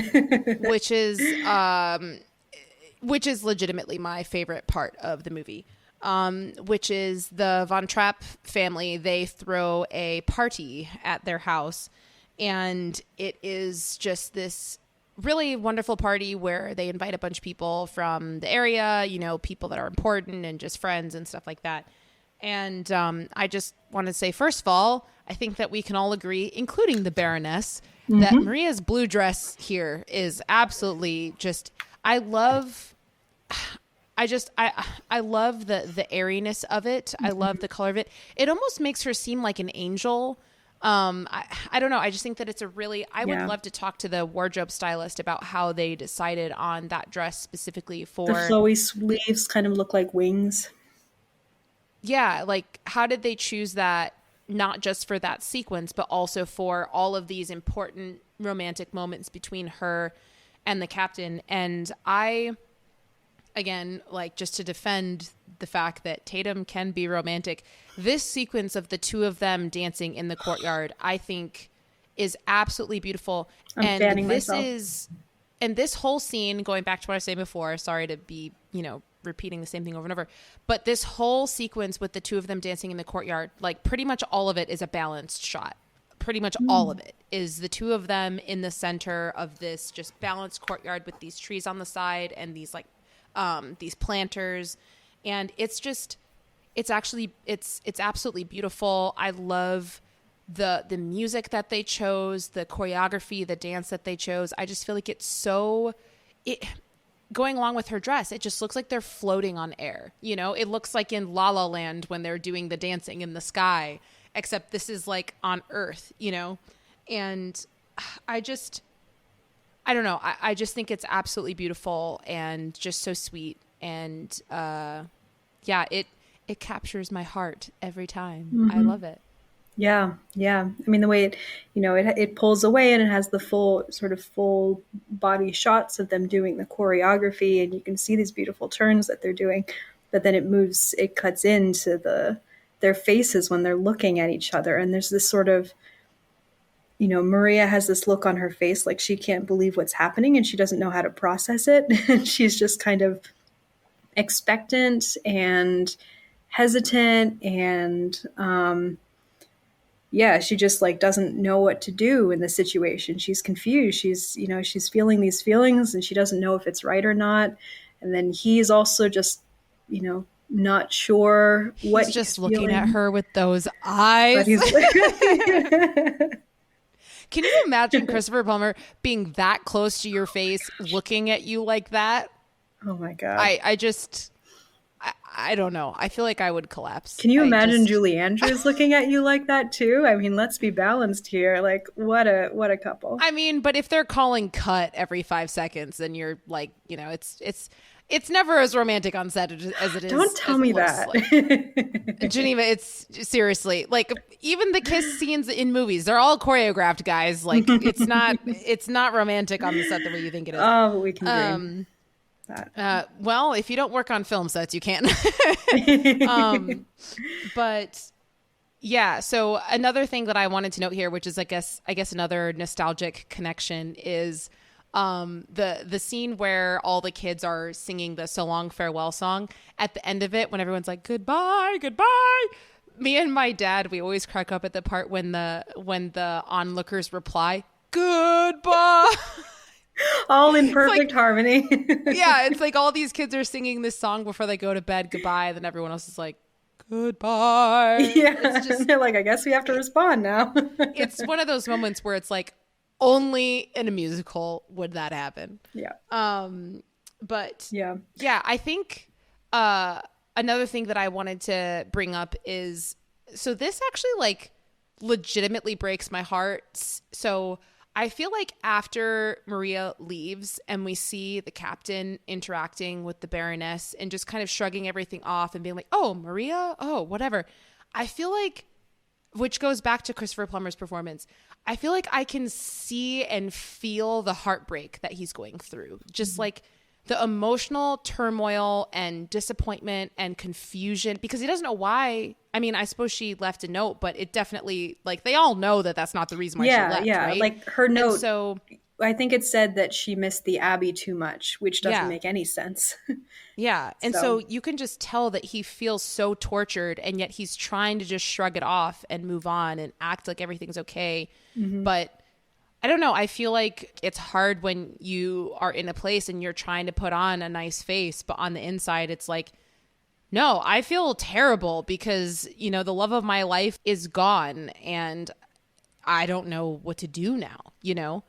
And I just feel like I see that in his face, in his body language, in everything throughout that sequence. And Yeah. it hurts my heart. Yeah, he's so stubbornly cheerful, you know. He's like, this relationship is gonna work. He's so oblivious. I Like, will propose to her. yes, We will get we married are and gonna get everything will be married. fine. He's like very intentionally oblivious to the fact that the kids do not like the Baroness and the Baroness does not like the kids. He's just like, oh yeah, she's gonna be your mother. It's gonna be fine. And also, let me have some of that spiked pink lemonade. It's too pink. It's too pink. It looked really delicious. I By the also way, wanted to sorry, draw... Oh, go ahead. just Go ahead. in the party scene, there was actually one line that unrelated to their relationship that stuck out to me is because Georg has that confrontation with Captain Zeller, the Nazi sympathizing Austrian who, he's like, the Anschluss is going to happen, it's going to happen sooner or later. And the captain says something about, I forget the exact line. He says something about how, oh yeah, you're like, singing the praises of the Nazis, or you're going to be the something like that. And Captain Zeller's like, you flatter me. And Garrick has this Really? great I line where meant he's to like, oh, I'm insult so you. sorry. So clumsy of me. I meant to accuse you. Which is, Yep. yeah, it's just a great line. It's such a great line. I feel like I I have to restrain myself with this podcast episode. I am intentionally not being political, but I feel like there are definitely moments that happen like that in real life where people are just like, really, I was actually trying to accuse, you. So well, and again, it's yeah. like, and it's the sort of this side of Georg that where he is this, he's this society man. He's kind of witty and charming about it the way he says it, but he's also a man of strong values and political convictions. And he's like, no, I'm gonna say what I think. I'm gonna do it in this kind of charming way, but I'm gonna say what I think. Yeah.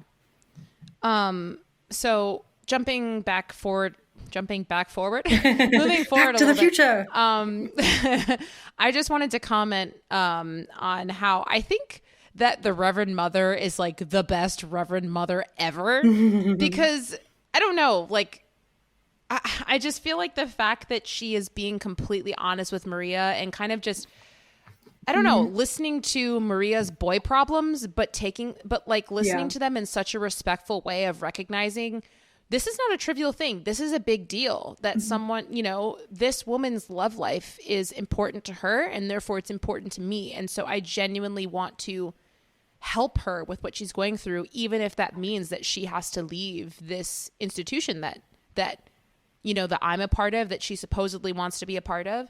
And I just love that the Reverend Mother is such a loving and wise guide to her in this moment when Maria is trying to run away from her problems. But she won't let her, and I think she's great. And I also wish that there was a Reverend in my life that could tell me what to do with my life. So I don't have to make Climb every decisions, mountain but to you.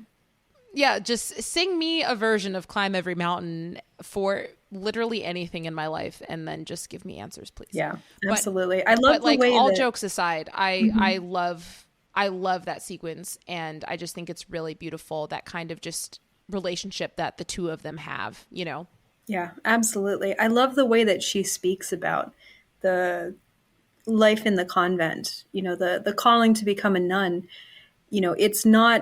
It's something that's meant to be chosen for its own sake. It's not something that's meant to be chosen because it's the path of least resistance, because it's an escape. because it's, and she doesn't treat it as this is holier than some other calling. This would be better, to go and be married to someone would be like giving up or would be a weakness or something like that. She's like, no, no, no, there are many ways to love. And, giving yourself over to the convent and, setting yourself aside for that life is one way to do it, but there are other ways and they're all equally as valid. So you just need to figure out what is the way that you have been called to love. And for Maria, it's to be joined into this family. It's very Yeah. beautiful. And I think I read, I believe that the actress who played the abbess, I want to say Peggy Wood is her name. Don't quote me on that, but I believe she got a Best Supporting Actress nomination for this role, which very, very well deserved. Yeah.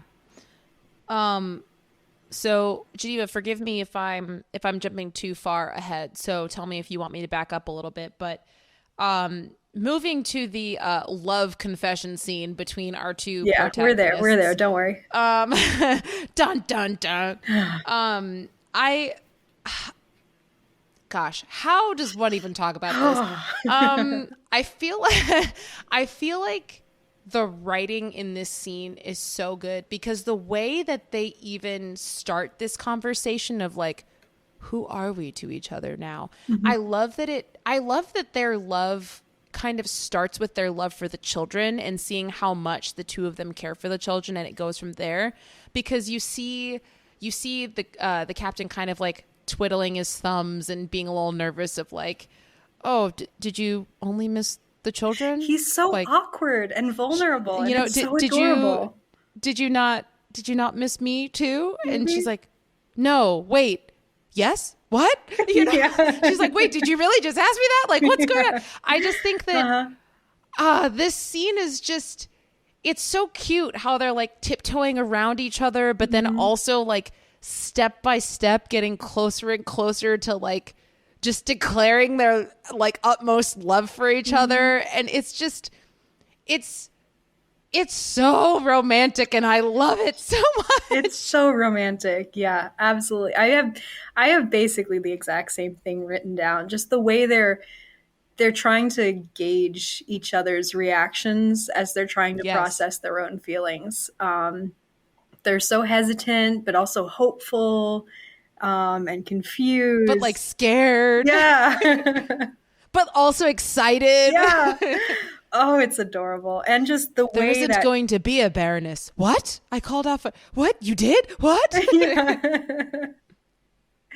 And, as they move into the gazebo and the framing of it where they're both in silhouette as they're embracing against the door of it. I want that as a movie poster on my wall. It's so beautiful. Also, balance shot. I would like to throw that out there. Yep. The one thing about this scene... Geneva, be careful. I'm curious. I seems like you don't feel the same. Is the dialogue in this scene is flawless. The way that they execute it. I don't like the song "Something Good."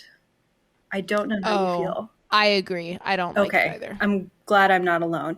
And for me, as I was rewatching it, I realized. I don't like the song too much on its own, just because I don't really like. I think the song's not super memorable, but I don't like the framing of like, I can only have love if I've done something good. Like, I'm just not crazy about that sort of philosophical idea.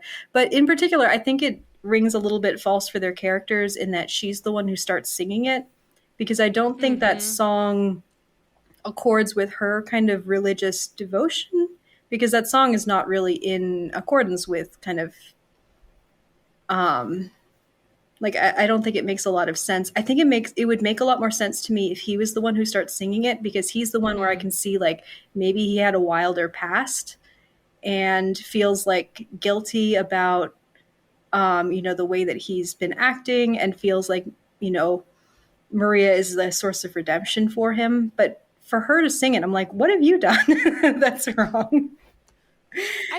I don't know. We don't necessarily know about her past, though. Like, she could have had a difficult childhood and miserable youth, and that's what drove her to the Abbey. Like, we don't necessarily know why she was up on the hill listening to the nuns. Maybe she was running away from home and that was her only source of hope. I don't know. I guess, yes, the song is a little bit confusing to me as well. I also think that it's not memorable and kind of boring. I don't know. I almost wish that, I feel like in this movie, pretty much every single time there's a song, I have this thought of, okay, this adds to the story. This is really great. I feel like this scene, if it had just been them talking without a song, it would have been way more impactful and romantic. I just feel like a song is not needed here. And I almost feel like the writer / composer knew that it wasn't supposed to be here. It's almost kind of like in Tick, Tick, Boom, when he's insisting, we don't need a song here. We don't need a song here. And they're like, you have to put a song here. And so he does.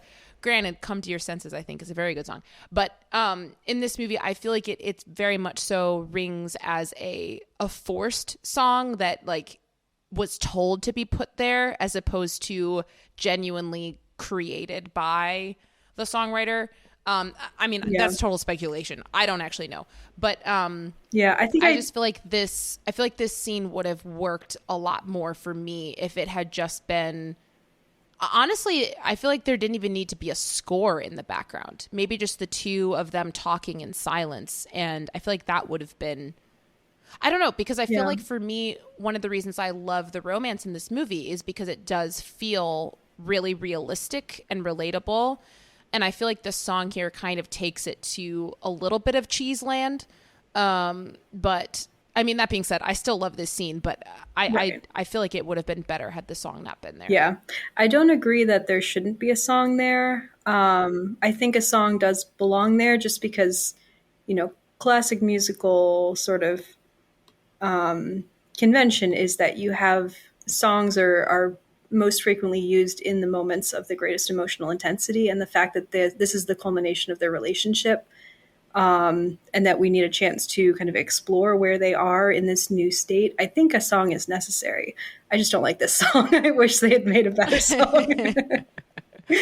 Yeah, but I can see what you're saying as well. Like the conversation that leads up to it is just so perfect that like then to have a song that's just less than perfect is a little deflating. I just feel like the whole cute banter they have and their discussion of them saying like, when I first started loving you was the first time you sat on that pine cone, the first time you blew that silly whistle. Mm-hmm. I just feel like that is, I want more of that. Like I want more of them just talking to each other as lovers now, because I feel like in this movie, I feel like there's so much of them kind of being in this, like, we love each other, but we don't love each other for so much of the movie that like, this is the first time it's like, oh wow, they're actually, talking openly and being, I guess, lovey-dovey with each other. And we see it in this scene and then we don't really ever see it again. So, I mean, like not explicitly like this, right? Yeah. And we do see, which I want to talk about a little bit later, is like, we do see them functioning really well as a team, like a partnership, which is adorable. I 100% agree with that. But it's more so like, this is like, we're dating, we're falling in love. This is the beginning stages and the exciting part of a relationship. And then when they come back from the honeymoon, it's like, oh, we're married now. And this is like, we're partners, and which I think is great and beautiful. And I love it. And I think they're such a great team. But I wish we could have had a little bit more of this, like, let's just sit down and talk to each other like weird people that are in love because we just finally told each other that we love each other for the first time. Yes. Yep. But yes. Anyway, let's move on. So, Geneva, I will, because the next thing that I have written down is like after the singing competition. So if you have anything you want to talk about before the singing, we got to talk about the wedding. Jump in. Okay, go ahead. I gonna be perfectly honest. I literally skipped the wedding every single time because it's so long. Yes, I skipped it again this time. So I'll let you take over. Actually, we should talk about that because we skipped over it, but I always skip the puppet show. I cannot. Oh, I love the puppet show. What? I find it's so freaking long. That's one of my favorite songs. I find the puppets to be so creepy. Oh my gosh, they're so cool. I can't even imagine how long it took them to film that. Yeah. But anyway, I love that. With the wedding, it's just one of my memories of my mom's relationship to this movie is my mom is always like, why aren't the nuns invited to the wedding? Why are the nuns have to watch from behind like a closed gate? And also the fact that they're like singing about the problem with Maria while Maria's getting married. So it's a funny reprise to put there. I love that. It's like a full circle type of thing Yeah, of like no, she it used is. to be a child, now she's a woman with responsibility and kids and all these things. Yeah. I don't know. But anyway, what my mom always pointed out, in which I think is such a really a great moment that signals the turn in the movie is, they have this wedding. It's huge. It's full. It's like the royal wedding. I'm like, man, these must all be Georg's friends, because like who's coming just showing up for Maria. Anyway, but you have the bells tolling for the wedding, and then it transitioned into this one bell that's tolling as we look down into the courtyard with the Nazi symbols. It's the bell that's signaling the Anschluss, and it's just terrifying that the way that the joy turns into this kind of cold, terrifying bell is just, it's so effective in showing kind of the passage of time and the way, this joyful, beautiful, life affirming event is then contrasted with what's going on in the political situation of the country, which we're then going to have to deal with for the rest of the movie. Yeah, I think it's a very well done transition for sure. Do you have anything else that you want to talk about before the singing competition? Oh, absolutely. So, well, I think I mentioned this a little bit earlier, but I was very struck by the fact that when Herr Zeller is talking to Max, which Max, by the way, we haven't talked about him too much, but his sort of wishy-washy, you know, just stay out of the way. What's going to happen will happen. It's so well summed up in the way that Herr Zeller will heil him, and he'll heil back and then kind of turn it into another gesture. It's like he can't make a decision one way or the other. Like he'll do as much as is required of him to keep him out of trouble, even though he doesn't really want to. He's just such a weak character. I mean, he does end up being helpful. He's not a bad man, really, but he is a very weak man. But anyway, yeah, sorry, like going off on three different tangents. I was just very struck by the way Herr Zeller is like, he's all in favor of this singing competition and that Max is putting on. And in particular, he says like, yes, we will have these like Austrian folk songs because we must show that nothing in Austria has changed. That nothing has changed. Yeah. Mm-hmm. Yeah, like for the Nazis, this music is a tool. It's this propaganda mechanism to show, oh yeah, the Austrians love what has happened. This is this thing it's always meant to be, we're not doing something that's wrong or unnatural. And the music is the way that we're going to demonstrate that. I also just love the fact that the shot of Georg tearing up the Nazi flag on his house is like kind of a gif that you see going around every once in a while. It's just very applicable. Also, just with the second half, I was really struck by Wait, when you say second half of just the movie overall? Yeah, sorry. Oh, So okay. we didn't talk about the fact that the intermission happens when Maria leaves, after realizing that she's in love with Georg, and then when she comes back, that's in the second half. And I was just thinking, I feel like the first half of the movie is Maria's story. The second half, after she comes back, it really becomes Georg's story. He's the one who starts making the sort of emotional decisions that are kind of driving the dynamics of the plot. He's the one who breaks up with the Baroness and proposes to Maria, and then at the end, toward the end, it's his kind of, all the risk is with him. He's the one that the Nazis want to go and work for them, and he's the one who needs to escape. Obviously with his whole family, but it is kind of very centered around his sort of taking a stand for his country. He has that confrontation with Rolf, which we'll eventually talk about. But Yeah, I feel like the second act of the movie is very much his story. And I was just also very struck by the fact that, in this sort of beautiful musical structure, first half, second half, the second half, there are just so many fewer songs, and most of the songs are reprises of songs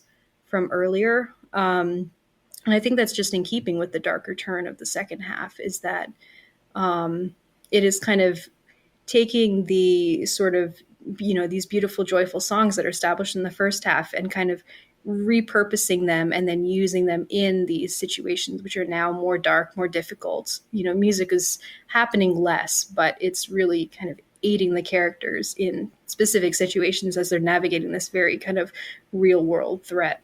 Yeah, I think that's a really interesting point. I never noticed that before, but I think you're right. Yeah, that's an interesting switch between how it kind of becomes his story in the second half.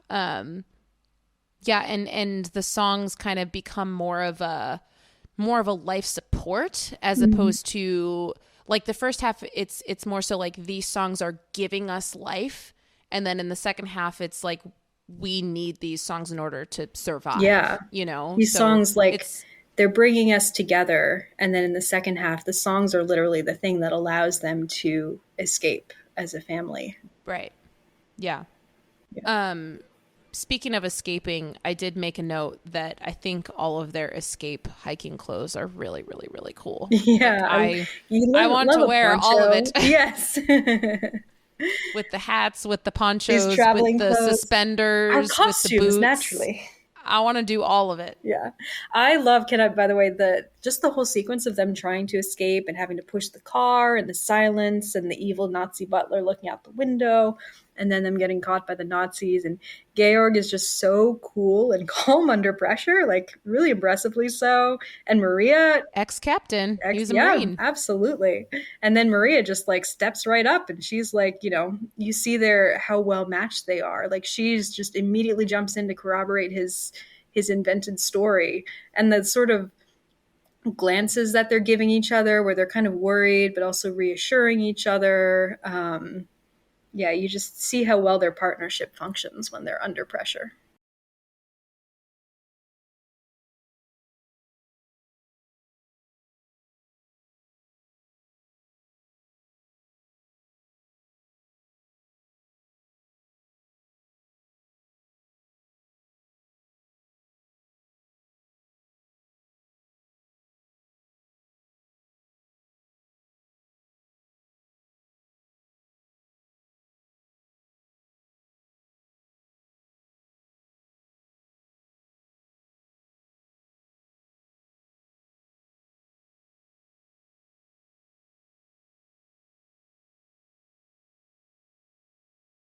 Are you okay?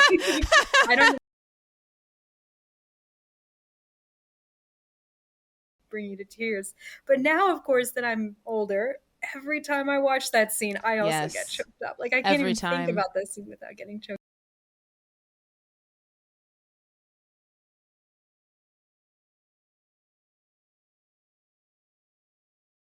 Beautiful. It's so beautifully performed. And then Maria just jumping in and like I seeing mean, his sort of emotional distress and like helping him out.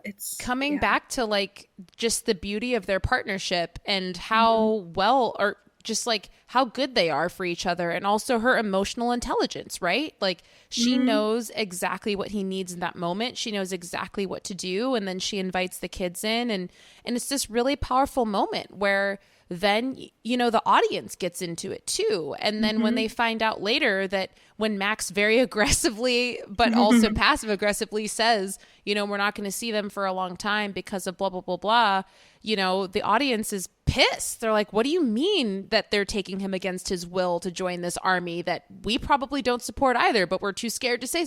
It's just yeah, it really Yeah. is an emotional scene, especially I understand it now that I'm older, and it's very, very emotional for sure. Yeah, the audience joining in is so beautiful because it is this one sort of way for anyone in the audience who is in any way upset about what's happening. It's just this one little way for them to protest, basically. And it's kind of like a stick it to the Nazis of, you guys want to see that, you want to send the message that Austria hasn't changed. This is our way of letting you know, like, the true Austria has not Yeah. changed. We are still here, not just your Hmm. version of Austria, but the actual, real Austria is still here. Yeah. And I think Yeah. it's And great.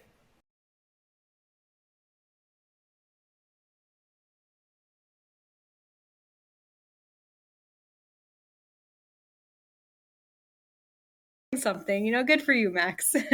So I have a question. I just thought about this time. Is the lady coming out and like repeatedly bowing and Always refusing to leave cracks the me up. stage? Do you think that they asked her to do that to stall, or do you think that she's actually just genuinely doing I think she's that? genuinely doing that. The one thing I always wondered is, did they actually win, or maybe they were like third place and Max bumped them up to winners to like Right. give them more time? I But I mean, think that lady is just genuinely bowing. yeah. So um funny. The way she keeps bowing at Max and then Max has to bow back. I really like how in this last portion of the movie, it can be really heavy, right? But there are these moments that kind of alleviate the tension a bit. And another Mhm. one of those moments, which I wrote down here, is I absolutely love the scene when the Nazis show up at the Abbey and the one sister, like, she just very slowly strolls to the gate and is taking her sweet,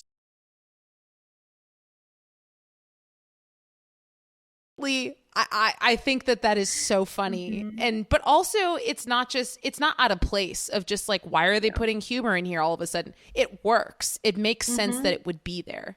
Yeah, the tone of this movie is very consistent. And I mean, that's one of the things that I think makes this such a, it's such a universal movie and it's such a rewatchable movie is that, it's not afraid to go dark, but there are these moments of kind of levity and, it's bringing back all of these characters that we'd seen before and giving them their own little individual moment to shine, which is really nice. The nuns sabotaging the cars is like, it's so funny, although at the same time you're like, the Nazis are going to know who did this, like Mm, they're going to get in trouble for that. But it mm-hmm. also in the moment is just very, it's sweet because it's like they're making the sacrifice for Maria, and then it's also just kind of funny, because Yeah. it's like, yeah, stick it to those Nazis.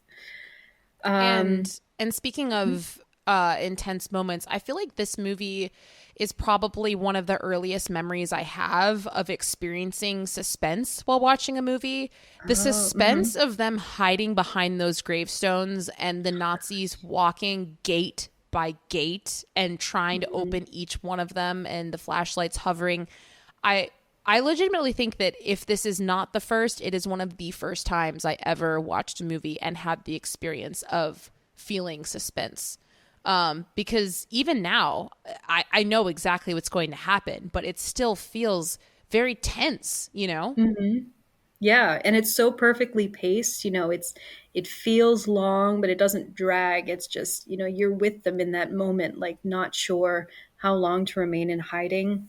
Also, the confrontation then with Rolf, Rolf hangs behind, he realizes that they're there. I think he hears Liesel take a breath when she sees him, and so he hides until they come out. I, the fact that the captain has disliked Ralph the entire time, like has been like, he doesn't want Liesel seeing him, which turns out he's right because he is a Nazi. Ralph very much justifies his dislike, but then the fact that he sort of talks him down and tries to relate to him, and he says that line, "You'll never be one of them." And it's one of those lines, I mean, to go back earlier, are you complimenting me or flattering me or accusing me? Like, that is kind of a compliment in the sense of, like, you're not one of them. You're not a Nazi. But then he immediately, like, proves him wrong by, like, taking that as an insult and calling out to his lieutenant. I don't know. I just found that very interesting. I'm like, why did he say that in that moment? Do you think he actually believed that Rolf is different? Because Rolf does not seem to be different. I mean, in my opinion, I feel like he doesn't mean it as a compliment at all. I almost feel like he's daring him of like, show, like, you say you're a Nazi, you think you're a big tough guy, prove Oh, it. interesting. Because I feel like the way that Christopher Plummer delivers that line feels very just like a dare. Like, I dare you to do this right now because I don't think you can. And because I think the rest of his speech is genuine and very sweet. You know, come away with us. You know, you don't have to do this. You're just a boy. It feels very real. But I feel like he gets kind of caught up by the end once he hands him the gun. And I think that he wants to have this upper hand on the Nazis just once. And he's kind of like, yeah, I'm right, you know, and all of you guys are a bunch of chickens who are just putting on these suits to make you feel powerful. But at the end of the day, like, you're really not. And I'm going to expose you and make you feel shitty.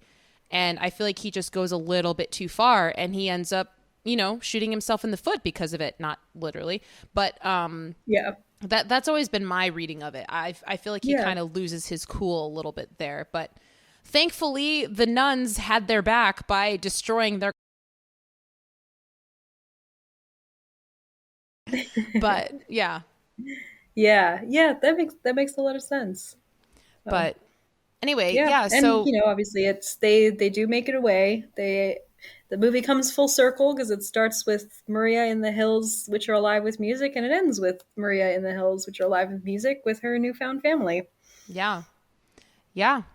So those are kind of all of my thoughts on the movie. Are you? Is it okay if we move forward to some critics' thoughts? Geneva, is that okay? Yeah, absolutely.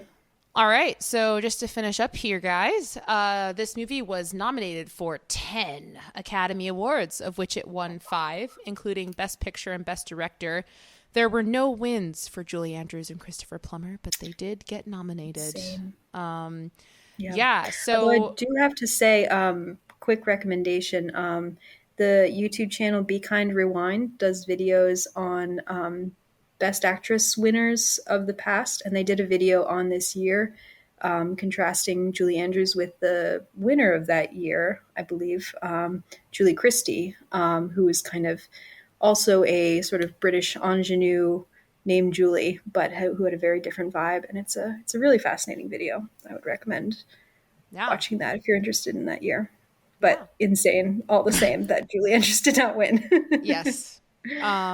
Yeah, I mean, she's doing everything here. But anyway, so yeah, surprisingly, as Geneva kind of mentioned at the beginning of the episode, this movie in its time was received fairly well by critics, but it wasn't a resounding winner. On Metacritic, it currently holds a 63, and on Rotten Tomatoes, it is 83% fresh.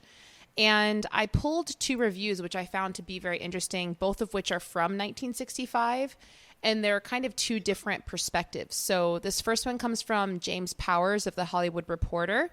And he says the 20th Fox release will be one of the movie's all-time hits, one of the all-time great pictures.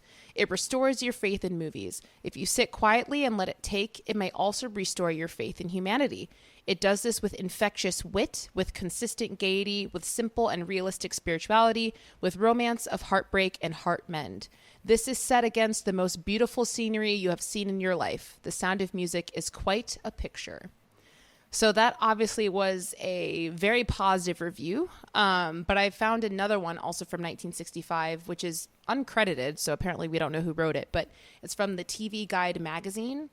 And just a short sentence is, it's so perfectly contrived and mechanical and fresh as a daisy. It's infuriating. I found that to be interesting. Yeah.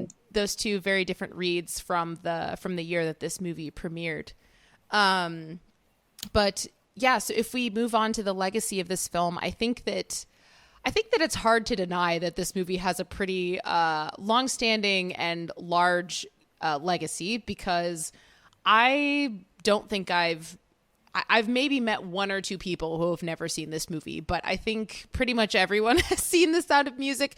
And if they haven't seen the movie, they've seen like the Broadway live show, or they've seen it on the stage, or, you know, there's just so many different versions of this.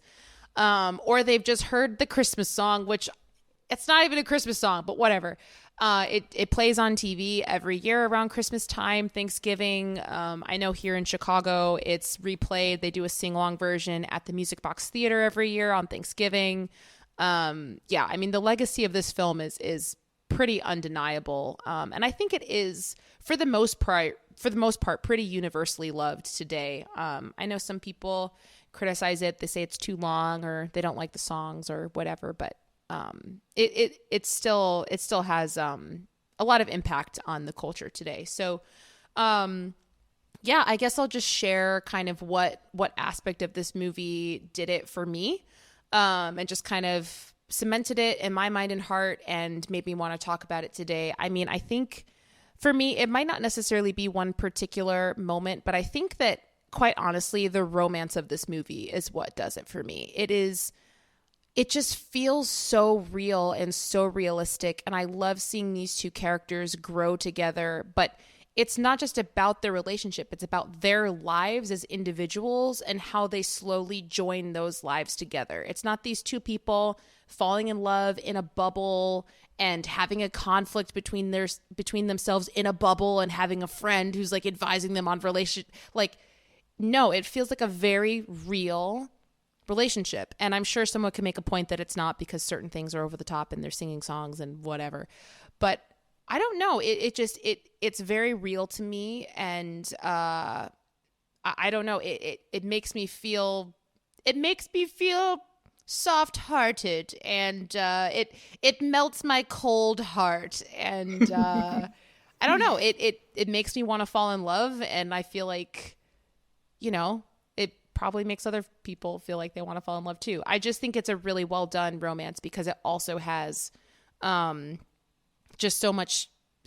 It also has a great story around it as well. So yeah, believe it or not, even though there's great songs and great acting and you know, great themes here, the aspect of it that really does it for me is the romance. So call me a sap, but that's my honest answer. So what about you, Geneva? Is there anything in particular about this movie that really does it for you? If not, that's okay. Yeah. But I'm assuming you have something.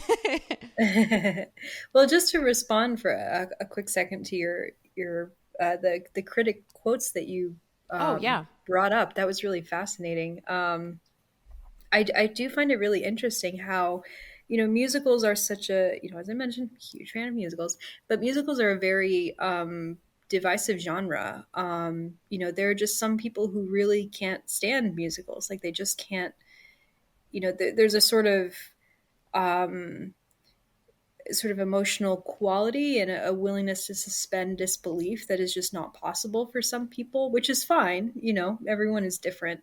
But I find it so interesting that for whatever reason, my impression is that this seems to be one of the movies where, you know, people will be like, I don't really like musicals, but I love Sound of Music. You know, just like there's a handful of them out there. And for whatever reason, this one is one of them. And, you know, all the things that I love Sound about of Music, represent the musicals. Yes. Like all the things that I love about musicals, everything that you just said about the Sound of Music, you know, that it is, you know, it could be accused. And I find it so interesting how, you know, subjective things can be and how some critics at the time and even some today were like, no, it's too cheesy. It's too sweet. It's too sentimental. But like, I don't find it to be that way at all. I find it to be, it's not sentimental, it's emotional. You know, it really makes you feel things and believe in things and, you know, hope for things and get excited about things or fear things, like, which is what every good movie is supposed to do, you know? And for me, as someone who loves musicals and can use them to access these parts of myself, that's what a good musical does, is it brings you along on this sweeping emotional journey. You know, it accesses these parts of you that you can't access otherwise. It brings you to heights that you can't be brought to otherwise. And I think, you know, that's what this movie just does so well, and apparently can do, I think, for some people who otherwise can't really interact with musicals. So anyway, Guys, that's not really it. Guys, just wait for the episode when Geneva chooses a musical that she's gonna take it home for us, guys. She's gonna go crazy. Yeah, tune in for our 5 hours Singing in the Rain pod. Oh my, I haven't even thought about that, Geneva. That's gonna be insane. Honestly, I'll just sit back and just let you talk for 5 hours, and I'll just say yes, I agree. And that'll be I it. can't even fathom doing a podcast on that movie, just because, I mean, how do you talk about the best movie that was ever made? But anyway, yeah, so it's hard to really kind of sum up with this movie, like exactly what it did it for me. I think part of it, part of it is the romance. It's their chemistry. It's so undeniable. Part of it, rewatching it, I'd forgotten about how much humor there is. But I think a big part of it for me, and this ties into my family history with it, and my relationship with my mom, is just the relationship it has with music, and how, um, music has always been such a big part of my life, and music is obviously central to this movie. Like, it is a musical, but also music is so central to the characters within the movie, and it sort of parallels in certain ways, aspects of my life growing up with a musician for a mother who is very, intent on having music be a big part of her children's lives. And at certain points I would kick and kick and scream against that, as a child who has a mind of her own. But I really appreciate that in many ways, and it's just something that I've, the more I grow and the more I mature, the more I can appreciate that aspect of my relationship with my mom, and that I can appreciate about this movie. So yeah, I love the way, the way it depicts, music interacting in your life, and brings music into the lives of everyone who watches and loves this movie. Yeah. Thanks for sharing all of that. So Geneva, if we are ready to close the book on the Sound of Music chapter, are you, can you share with us what we're going to be discussing? Turn the page of sheet music on the Sound of Music. Yeah. Can you tell us what we're going to be talking about next week? Yeah, so next week we are going to be talking about Mildred Pierce from 1940. I should have this at my fingertips, and I don't, and I feel so... That's okay. Unprepared. This is Geneva's Mildred choice. Pierce. What did you say? Oh, nothing. Go ahead. Okay, yeah, Mildred Pierce from 1945, starring Joan Crawford. Yeah, so I chose Sound of Music for this week. Geneva has chosen Mildred Pierce for next week. So stick around, and we'll talk to you guys next week. All right. Bye, everybody. Bye.